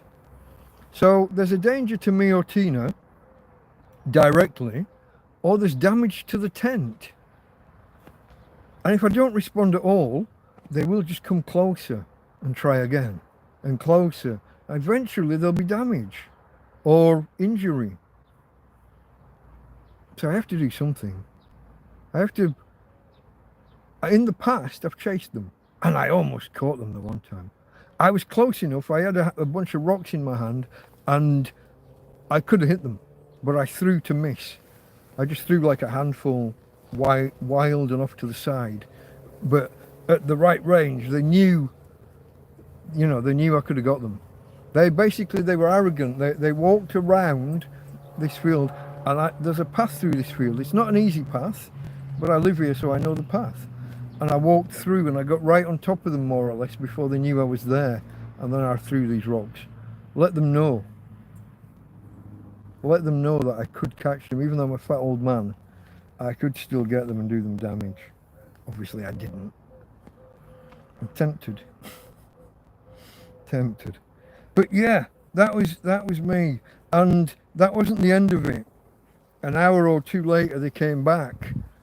But fortunately, there was only 2 of them. They threw and they missed. I heard things land in the field here. out that side. And then the second time they came back, I heard something break, and I thought it was a fucking solar panel. I thought it was the end of the solar panel. Fortunately, if you've seen the video, you'll know they overshot the tent and it landed on my table, my pine table out back there, and broke a plate. Threw the plate and a cup on the floor and a couple of other little bits and pieces, knives and big serving spoons, and my fish slice. I can't think of another word for fish slice. The thing you use for flipping an egg, you know the one. Spatula, that'll do. Fuck. Vocabulary isn't there today, folks. It isn't there. So that was and I did a quick video about it because I was fucking angry. I was hoping to catch them on video and release the video with a close-up of them so that somebody could send the police in their direction. Not sure where I've been told that would be against YouTube's terms, but I say fuck it. Put the video out there. YouTube can tell me off afterwards, but people will see it, and maybe their parents or someone who knows them will see it and get them a bollocking, to get them to stop. You remember a month or two ago, I had 3 separate groups of kids coming and throwing stones in the same week. I'm not sure if it was some kind of school holiday or something, but 3 separate groups. Maybe the groups had a kid in common. You know, maybe he was hanging out with one group of friends. Hey, let's go and do this. Hanging out with a different group. Let's go and do that. I don't know. I wouldn't recognise them if I saw them. They're at a distance and all of that. But as I've mentioned, I have a bit of a face blindness thing. I have to see you or meet you 3, 4, maybe half a dozen times before I'm sure that you're you. And I'll be confident enough to strike up a conversation and remember your name. I'm funny like that. So yeah, they broke the plate and that had me worried. I even left Tina behind and I circled the block in case they were arrogant enough to try and come around themselves. I went through the field again and went and saw. And I've mentioned previously that I think I mentioned it in the TrampCast Hangout on Friday. I haven't seen or heard of Pepe and Viva, the guy with his dog, the Spanish guy, over the other side of the field. I've seen hide and a hair of them now for, I can't remember, 2 weeks, 3 weeks, 4 weeks, not sure. And he usually walks through the field 2 or 3 times a week. And so yesterday, because I was over that way anyway and had to circle around and come back, I left Tina here just barking in the field. But I walked past Pepe's tent. The tent looks kind of 3/4 collapsed. It looks like you could still have a bed under it and sleep under it just. But it looks in a really bad state. The area around it's a right mess. He does have something set up outside. It might be a fire or a cooking area now. I didn't really stop and look, but I saw his dog wasn't there barking. Like, even when he goes to work, he'd leave his dog there tied up all day. There was no sign of Viva and no sign of him. I haven't seen or heard anything from them. I think he might have left the area. I'm considering walking around one day soon. Tina, shush. Quiet down. I'm considering walking around, verifying over a couple of days that he's not there, and seeing if there's anything useful resource-wise that I could take. I don't know. I don't know the score with that, but it looks like a right shit tip. The tent itself is kind of jellyfished in and collapsed down. I don't know whether he's there still and just making do in a really bad tent. The guy works and gets money. I thought about giving him one of my spare tents. You know, I've got I class them as my emergency fallback tents. A 2-man and a 3-man. They're in vivid colours. So I've never used them here. And I don't think a 2-man or a 3-man tent is ideal for living in. Weekend camping, maybe a week's holiday or something. Backpacking for a week. But not living in full time. You need to be able to stand up. In my opinion, anyway. In an emergency, I could make do with two small tents, a 2-man and a 3-man, but not for prolonged use. But I thought about giving him one time. But the bloke's working. He's got an income. I kind of disagree with how he spends his income. But that's not really my business. But it's my business whether I then donate some of my emergency resources to him. So I considered it once, but I didn't. There's a Chino bazaar there that sells tents for 20 or 30 euros. That's a morning's wage. So if he cooked for himself instead of buying ready-made meals or takeaway, or going to a bar and eating at a bar, I don't want to judge, I just did. It's not really my place, but those are my thoughts. I see this collapsed tent or 3/4 collapse and wonder, should I have given him? But I tell myself in the end, no, I shouldn't. Partly because they're kind of not mine to give away. They've been donated to me to help me out.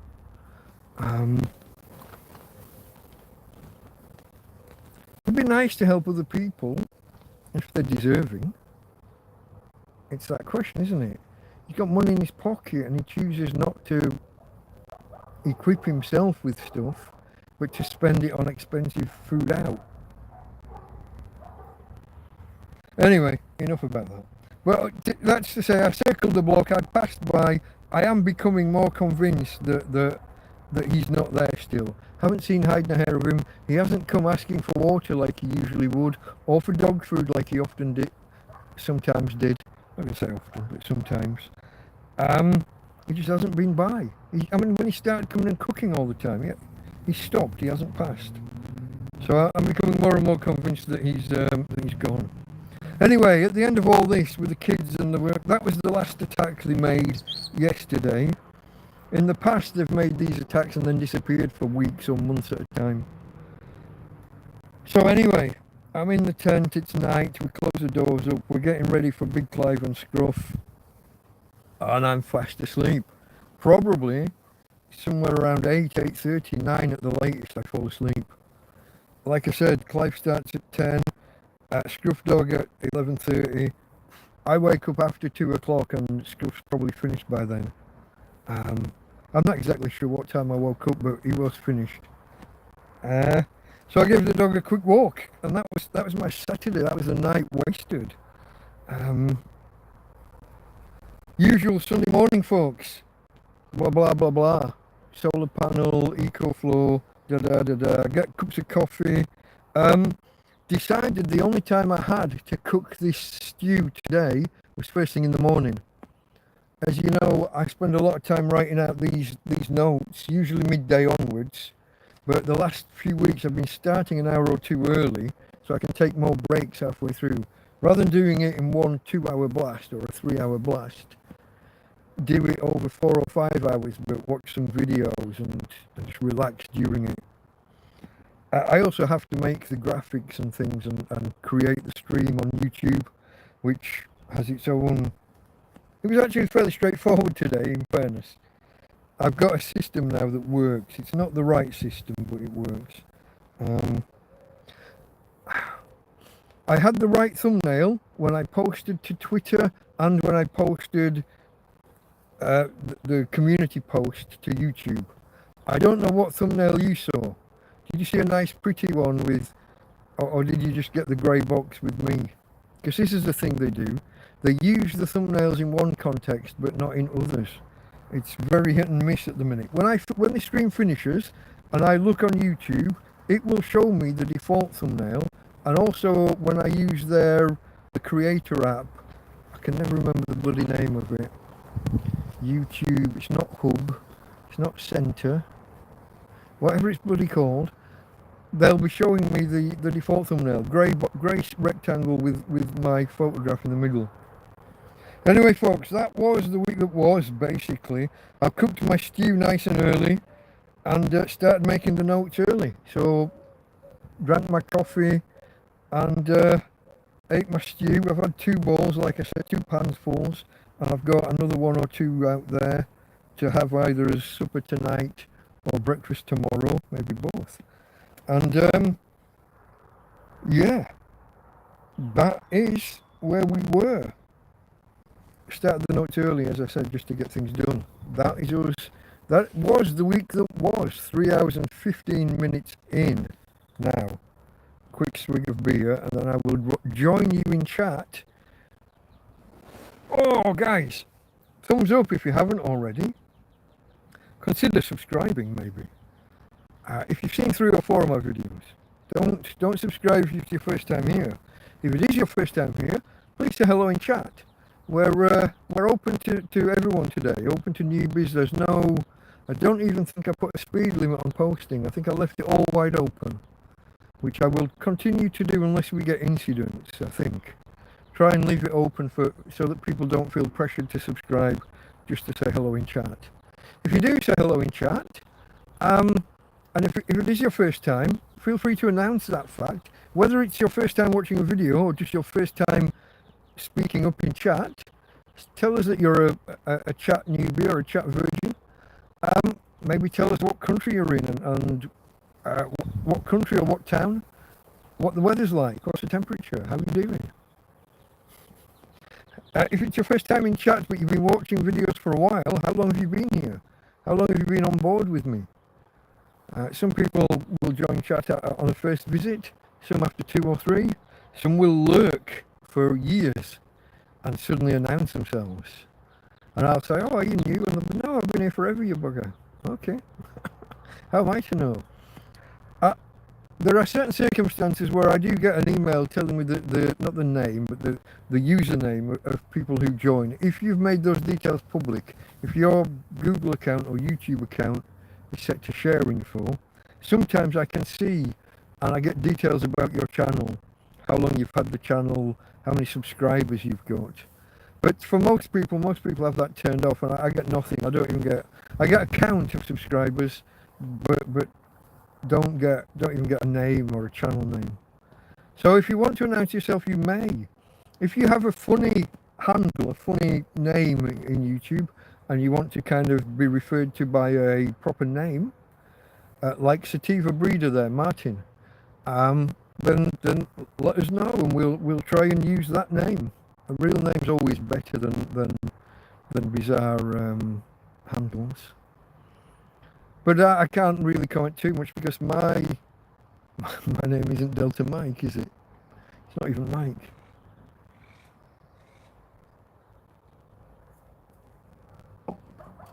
But I've announced that fact right from the beginning. Delta Mike, DM in the NATO phonetic alphabet. Okay, folks, I've had a swig of beer. I should have said cheers. Cheers to you guys for being here. Cheers to you that hit the thumbs up. Cheers to you that have watched a significant amount of this particular TrampCast, or of recent or all TrampCasts. Cheers to the bloody lot of you. Cheers to the subscribers.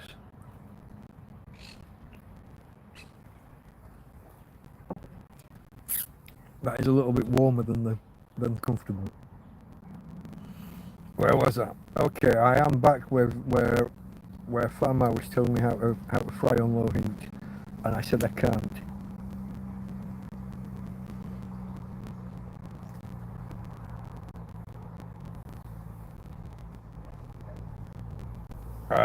Timony said panhandle, and I don't know why. Unless he's telling me to go begging, which I don't think he is. Chippy has the same issue with his cooker. Some of the burners are too big. Yeah, it's not great, is it? If the flame comes up around the side, especially if you've got plastic handles. I mean, if you've got metal handles, then okay, oven gloves or a tea towel or whatever. But yeah, if it's actual panhandle melting.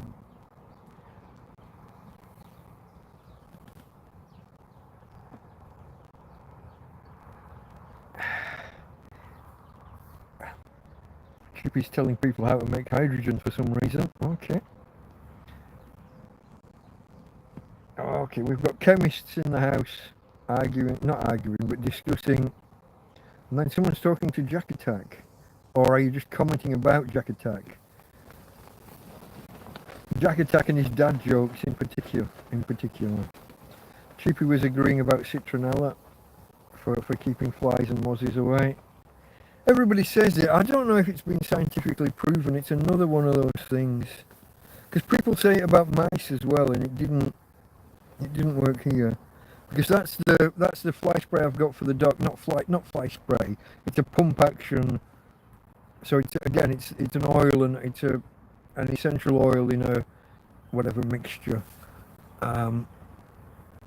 Is it alcohol? It's got to be something that's what's the word I'm looking for, that evaporates and goes away. I almost had it and I didn't get it. Volatile. Has to be in a volatile mixture, doesn't it? So that it spreads in the air, but then the citronella's left, but the other stuff evaporates, goes away.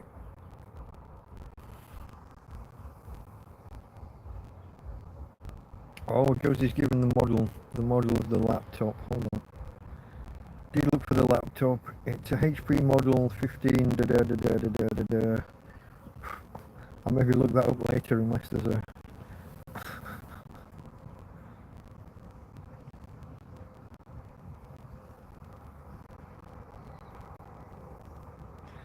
Thank you, Josie. I will. It'll have to be tomorrow, I think. By the time that chat replay is processed and I can come back in and read properly. But I'll get those details and have a look.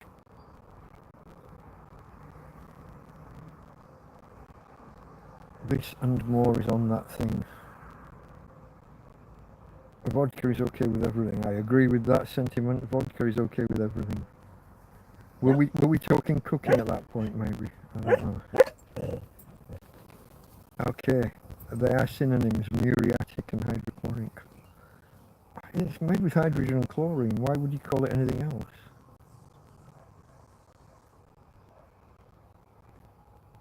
I mean, it's HCl. I mean, it's just... I don't know. Yeah, Samsung phones. If you're not using the proper Samsung charger, I think it's a way of trying to get you to buy a new official charger from them. I don't know. I think the EU's trying to stamp that shit out, isn't it? USB stuff's just supposed to follow the spec and work. That's why there's a spec. Now it's up to the manufacturer whether they go with micro USB or USB-C, but they should follow the bloody rules. The week as it was, a proper TrampCast, said Tim Timoney. Absolutely. We are caught up. We are discussing the week that just happened, not 3 weeks ago or 2 weeks back. Yeah. Is the ban on fire just a summer thing, or could you burn coal or wood in the winter? I'm not sure, because we were technically, and I haven't heard, we may well still be in the middle of a 4-year drought. So apparently when I did have fires out here, they say I shouldn't have. I would argue any law about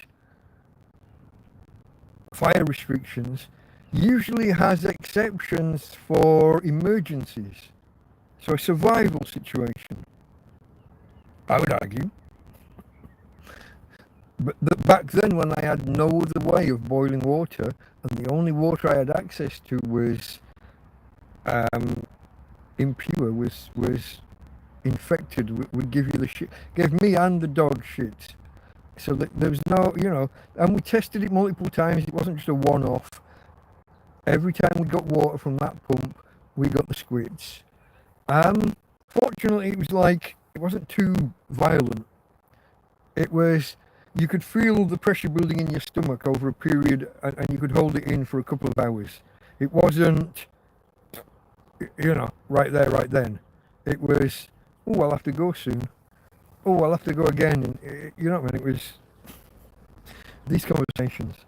But I would argue that if the only water you've got access to is impure, and the only way you've got to treat it is fire, and it's survival, most laws, most countries would make that exception. Either that, or they can bloody come and supply me with some clean water once a week or something. without being demanding and being that guy.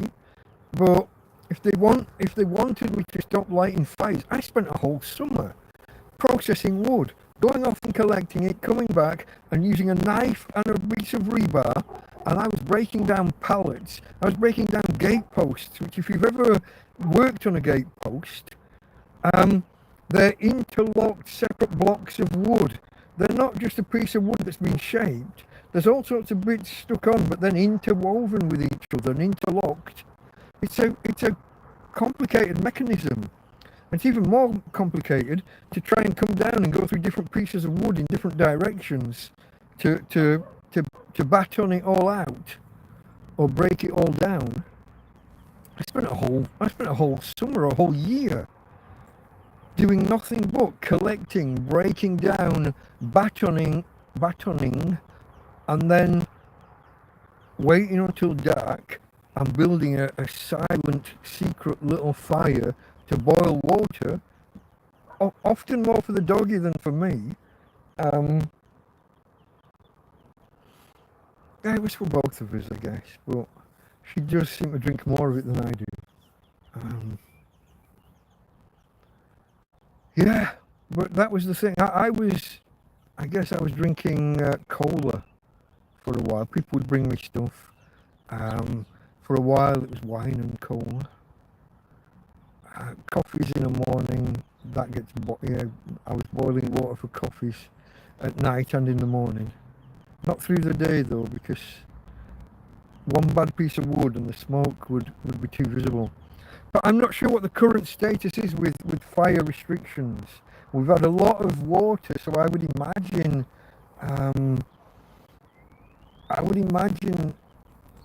it would be okay at the minute. There's a lot of green around here. It used to be I could just grab grass and use that as my fire starter. Put a light, squash up a bunch of dried grass. Put that at the bottom of the chimney that I've discussed in the past. Wire mesh on a rack, thin wire mesh, almost like a Bunsen burner, like the asbestos mat, but not. Like that, a handful of grass crushed up at the bottom, then the smaller bits of wood and bigger bits of wood. But this was just I can't describe the tin can size. Like an American size 10, is it called? A size 10 can, but a little bit smaller really. But bigger than these dog food tins that I've got. Bigger than the kilo or kilo and a half dog food tins. But it's just a piece of metal I found one time. Which is a tin that I cut the bottom out of, but it was a big tin. And then I found an air duct, kind of round, really sharp corners on it. But that was the first one.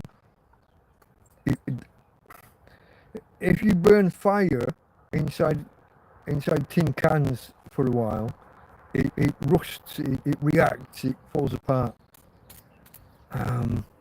So I ended up using this bigger piece of metal that I think was some kind of ducting, it was, something like that maybe from a big bit of AC or something. Don't know.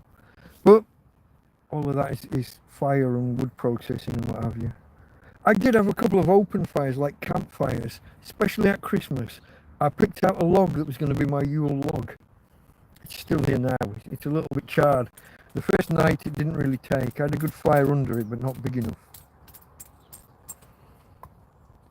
A tramp or hobo. I don't think I've used itinerant or gentleman of the road. I haven't used those because I'm not really mobile enough. Although hobo should be mobile. I did have vagabond for a while, or the Spanish equivalent, but I think it's fallen out of use already. That didn't stick. But itinerant could go in there, I guess. Gentleman of the road. It's a stretch, but it could go in.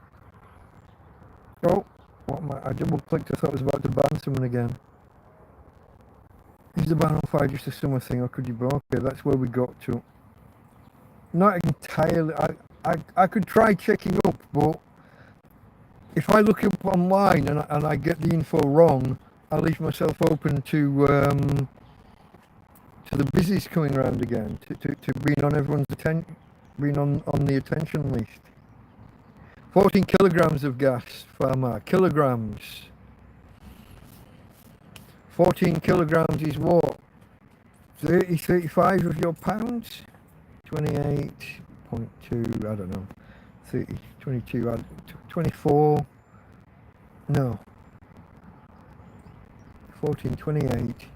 It's about 32, I think, 32 pounds. Yeah, I was gifted this. This is bought for me by people. I don't beggars can't be choosers.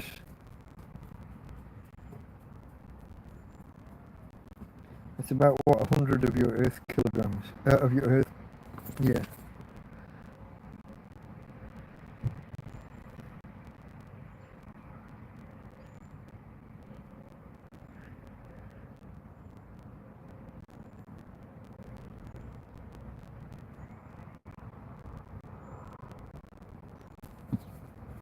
Which way did he go? Was that when I accidentally left the stream? Sometimes, right, when I've got this chat message, so for me, that message about the PayPal link doesn't just go across the top chat, it goes all the way across the screen. And unlike Jack, when Jack Attack dismisses it, he just dismisses it from himself. He gets that as well, I think, because he's a moderator. But when I dismiss it, it dismisses it from the entire, it goes for everybody, I found. So that was no good. Welcome back. Yeah, I did step out from one. I accidentally clicked that link, not the PayPal link, but just clicking in that area when I was trying to change cameras. It overlaps with the switch camera button. What's that that just landed on me?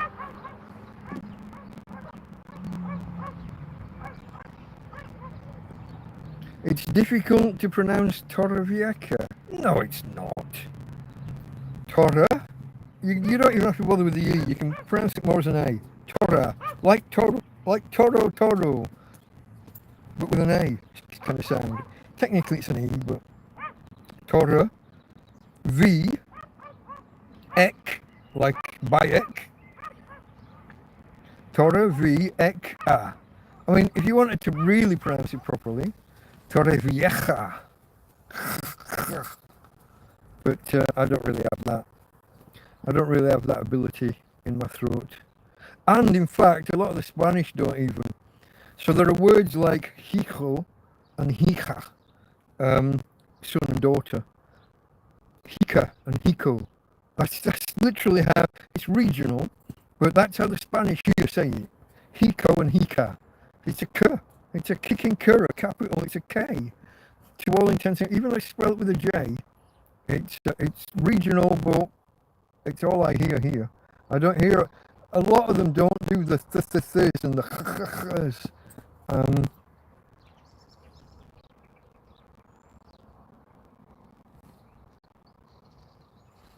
Lost me there with how about a British bullfighter in a tent in Spain. I don't know what that was. There's maybe a reference I'm missing. One of these days Tina's going to speak back to him. Oh, trust me, I've had those days. She said, get off me. Don't you dare. She said, I'll bite you if you do that again.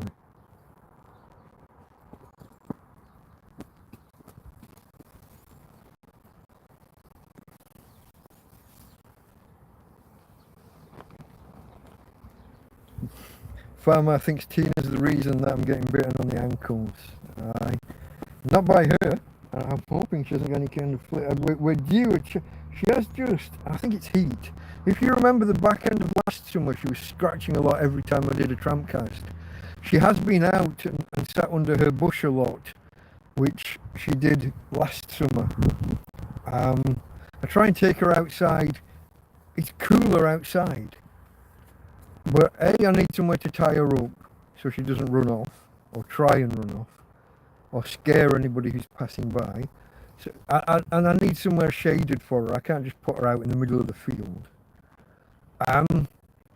But there could well be some kind of creepy crawly or something in that particular area of the soil. Tina, stop it, darling. But more than likely, it's some kind of heat, not heat rash, but heat sensitivity. It is very warm in here. She has been sitting a lot in the cross breeze, like directly in the cross breeze, or directly under the fan when I've had the fan on. So yeah, she will Let me see how far behind I am, folks. I'm looking at 20:02, and it is currently 20:37. So I'm only 35 minutes behind, over 3.5 hours in. I'm not sure we're going to be able to do all this, because I want to do a TrampCast hangout tonight, if anybody's interested. We'll go back to doing it later, obviously. We can't be starting at 8 o'clock, because we've already missed that.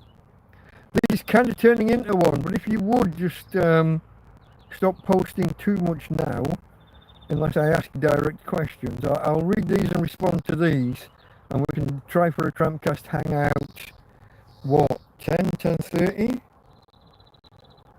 Maybe?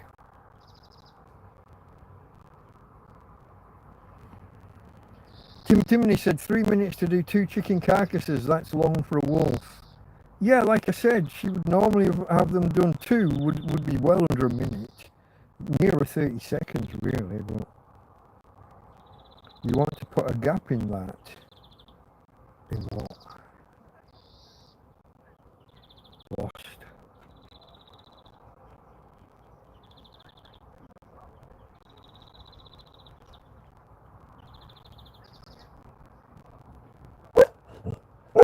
Oh, okay. Chippy's talking about an audio book of The Martian.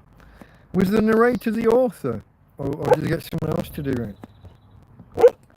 But pronouncing it ASCII, the American Standard Code for Information Interchange. I think we discussed this a little while back. I think those are the right words. But pronouncing it as ASC2. I think I was listening to an audiobook the other day that was AI narrated. Your one would have been human, just someone who didn't know what they were saying. You would have thought they would have corrected him, someone would have noticed and could have edited it. But yeah, I listened to an AI one that was talking about ASCII that just read the letters out, ASC, and I'm not sure whether they went with 2 or II, but it was annoying either way because it's pronounced ASCII.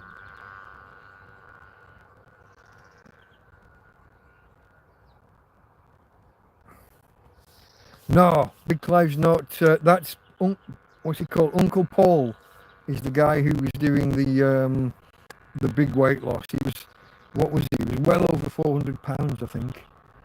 A bus driver, and decided to lose weight, and he set himself a target of losing 100 pounds before the end of the school term, which I think was last weekend, and he missed it. He got down somewhere around 77 or 80 pounds, and then it was the your Memorial Weekend in America, which was 2 or 3 weeks ago, and he fell off the wagon and put 7 or 8 pounds back on. No, Big Clive's a big bloke, big that way. He is actually trying to lose weight. He is doing the carnivore diet, but or keto or carnivore, but I think Timony might be talking about Uncle Paul, who's the guy I promoted a few weeks ago.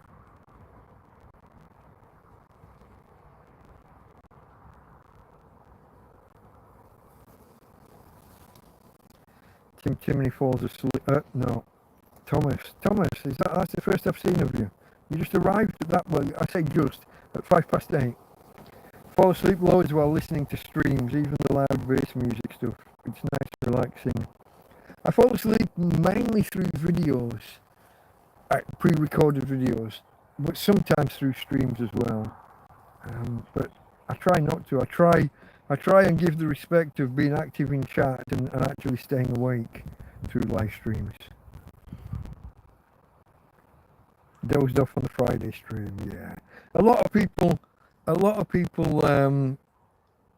what they used to tell me when I first started that they liked my voice, and did I do audio books, and would I do an audio book?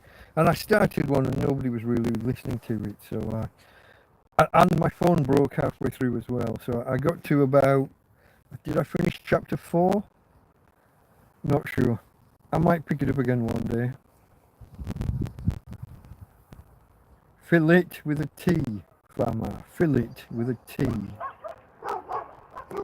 People the other side of the pond who refuse to pronounce words like niche. with any kind of French or any kind of foreign intonation or whatever. Suddenly they get to fillet and it becomes filet of fish. Fuck off. It's not a niche. It's not a niche, it's a niche. And if you did that, if you said niche, then I might allow you filet. But no, if you're gonna go niche, then I'm gonna say fillet.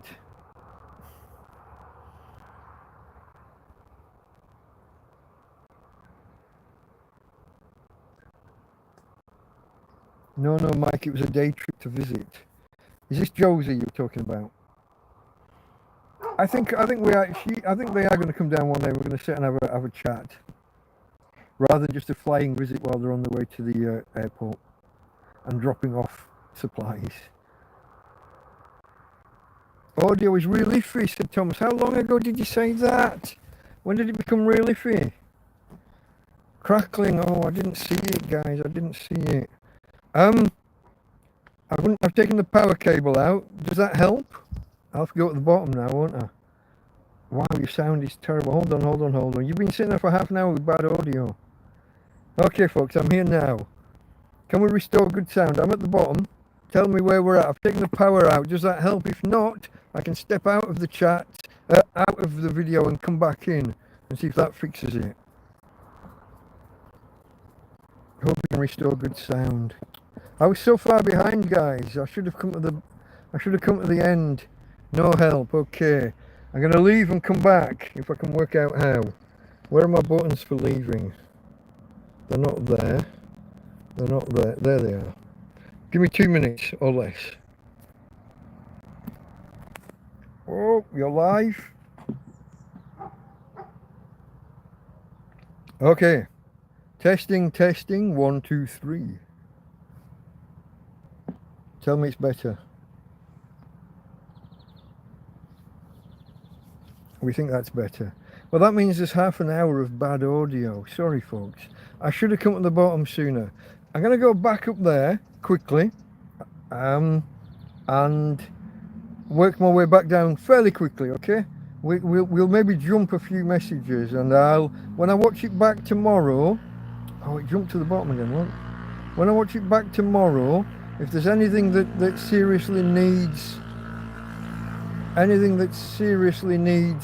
responding to, I will make a note and we'll talk about them another time. Okay, there's just going to be a lot of people saying how bad the audio is now. The youths are out of order, boot camp. Here's the difficulty, mate. Here's the difficulty. You take a bunch of yobs and take them to the peak of physical fitness. Does anybody see any difficulties with that? Unless you can instill the full military discipline and the respect, and that's a longer term thing. Is that garage 24 hours? I'm sure you've asked that before. No. Closes 9 o'clock at night. 9 o'clock at night. Opens 7 o'clock in the morning through the week. 9 o'clock at the weekend. Although it's getting a little dodgy with its opening times. But I've literally never been in it. So it doesn't affect me any. I've literally not been there. Sound 3 hours 15. Well said. Okay. Chippy is also Martin. I did kind of half remember that. But I think Chip and Chippy, we're just used to that because we know you from Big Clive and Scruff Dog. Yeah, look, I'm going to skip through all of the refresh and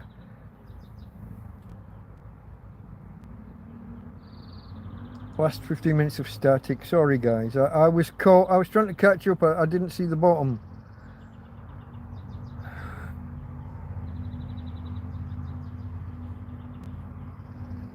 Oh, I just passed some of these. Yeah, look, Jack Attack was commenting 15 minutes before he sees the 15 minute ago comment. Yeah.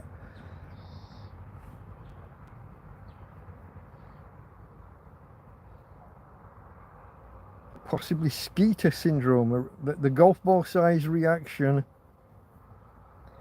Talk to me about, well, I can look it up myself after. Skeeter syndrome. Skeeter syndrome. Oh, mosquito. Okay, to a mosquito bite. Mosquito bites can be deadly. The lass out of Babylon 5, Mira Furlan, Ambassador Delenn, she died from a mosquito bite. Not good. I mean, all welts, all of the lumps that you get from mosquito bites are allergic reaction. But the Spanish apparently get so used to it, their body gets so used to it that they don't even notice them. The body doesn't react anymore, or hardly reacts. But something called skeeter syndrome doesn't sound good. Hopefully there's nothing lasting. Or it's just humour. I'm not sure where we're going here. Black fly bites.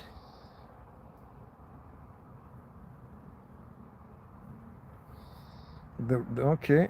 The rapid disappearance suggests it wasn't a severe systemic allergic reaction.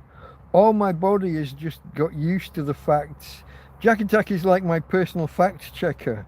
Anything I mention or anything I need to know, he goes off and gets, or tries to get. Read fast to the crackling sound. We got there, I hope. We got there. We're catching up. Sorry, folks. I should have checked the bottom and then gone back. I should remember to do that in future. It's on my... I'm developing like a checklist of how to do this stuff. Okay, here we are where I took the out and where I unplugged the mic and... Not mic, the power lead. The other day, it seemed like it was when the charging got up to 100% and the cable was still in. I don't know what it is. I don't know if it's the phone. I don't know if it's a YouTube issue. I don't know. Better seems better. So I am now, it thinks I'm up to date at 2048 real world time. Somehow my clock is out of sync with real world when I started on the hour.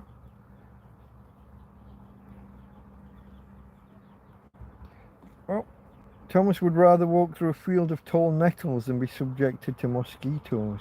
You know, I haven't had a proper nettle sting in forever, so my knowledge of nettle stings is based on my fear as a kid, because they did used to hurt like hell and for quite a while. But I was watching Atomic Shrimp again the other day, and he was out foraging. He was going to make a nettle beer, and he says they don't really bother him. He did, because he had to pick 100 heads of nettle. He did put a glove on because of the prolonged exposure, but they're often stinging him past the glove, and he didn't really seem to care. None of that. Josie wants to stay in a chair by the pool. No nettles, no mosquitoes. We avoid the lot. Try wiping the nettles.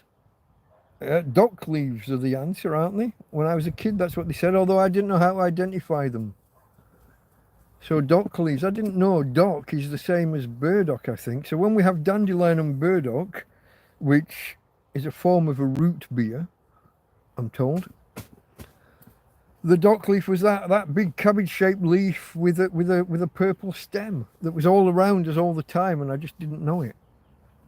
So that's your cure for nettle stings in the UK, but also that's your dandelion and burdock. You dig up the roots and roast them and do whatever and make a drink out of them.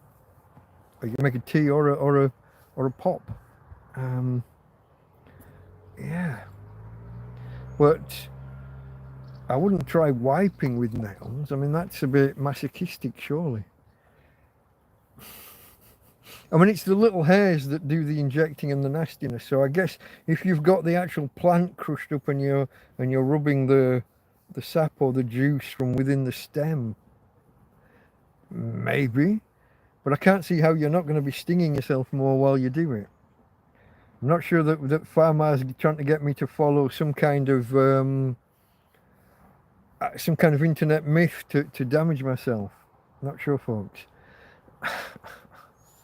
Your grandmother made a kind of tea from it. Okay. There are all these, there are these foraging. I'd love to know more about foraging, picking plants and things. There are certain herbs in Spain you cannot buy. And the reason you can't buy them, and they won't put them in the supermarket, is because nobody would buy them. I can't remember whether it's thyme or it's something like that. One of those spiky, looks like a privet hedge, but with multiple spikes coming off.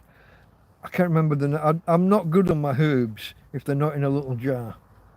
And even then, I don't know what to do with them. If I make bolognese or pizza, there's two kinds of herbs. There's green and not green. And if it's green, it goes in.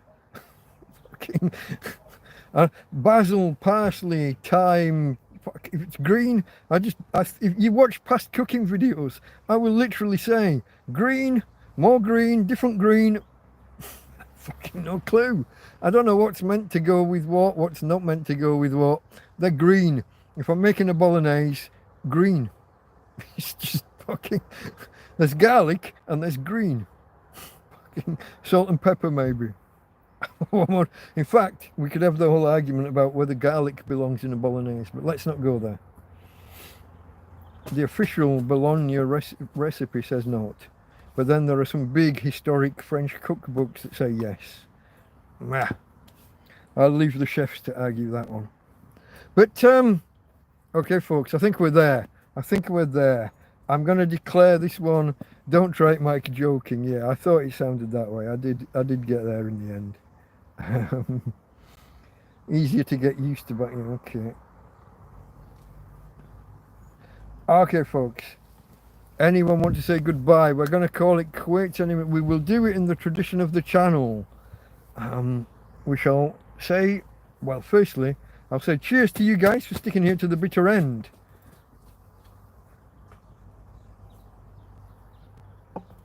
I will remind you, I intend, with the time now on 9 o'clock, I intend to do a TrampCast hangout somewhere between 10:30 and 11, probably one of those 2 time slots, depending on what I need to do here.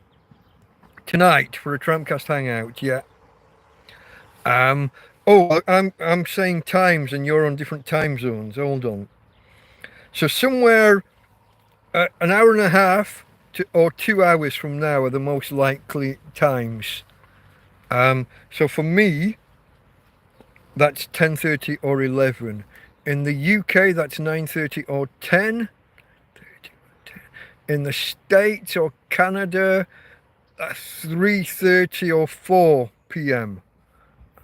Eastern time zone. Nice, that's a clever little pun. I like that. Okay, folks, I didn't get to read your last comments. I will catch those. When I watch it back tomorrow, when I get to the end. Okay, folks, in the tradition of the channel, Tina girl, hey babe, come on, you were looking this way. From Tina, and from me, Delta Mike, out. Whoa, finger on out. There we go.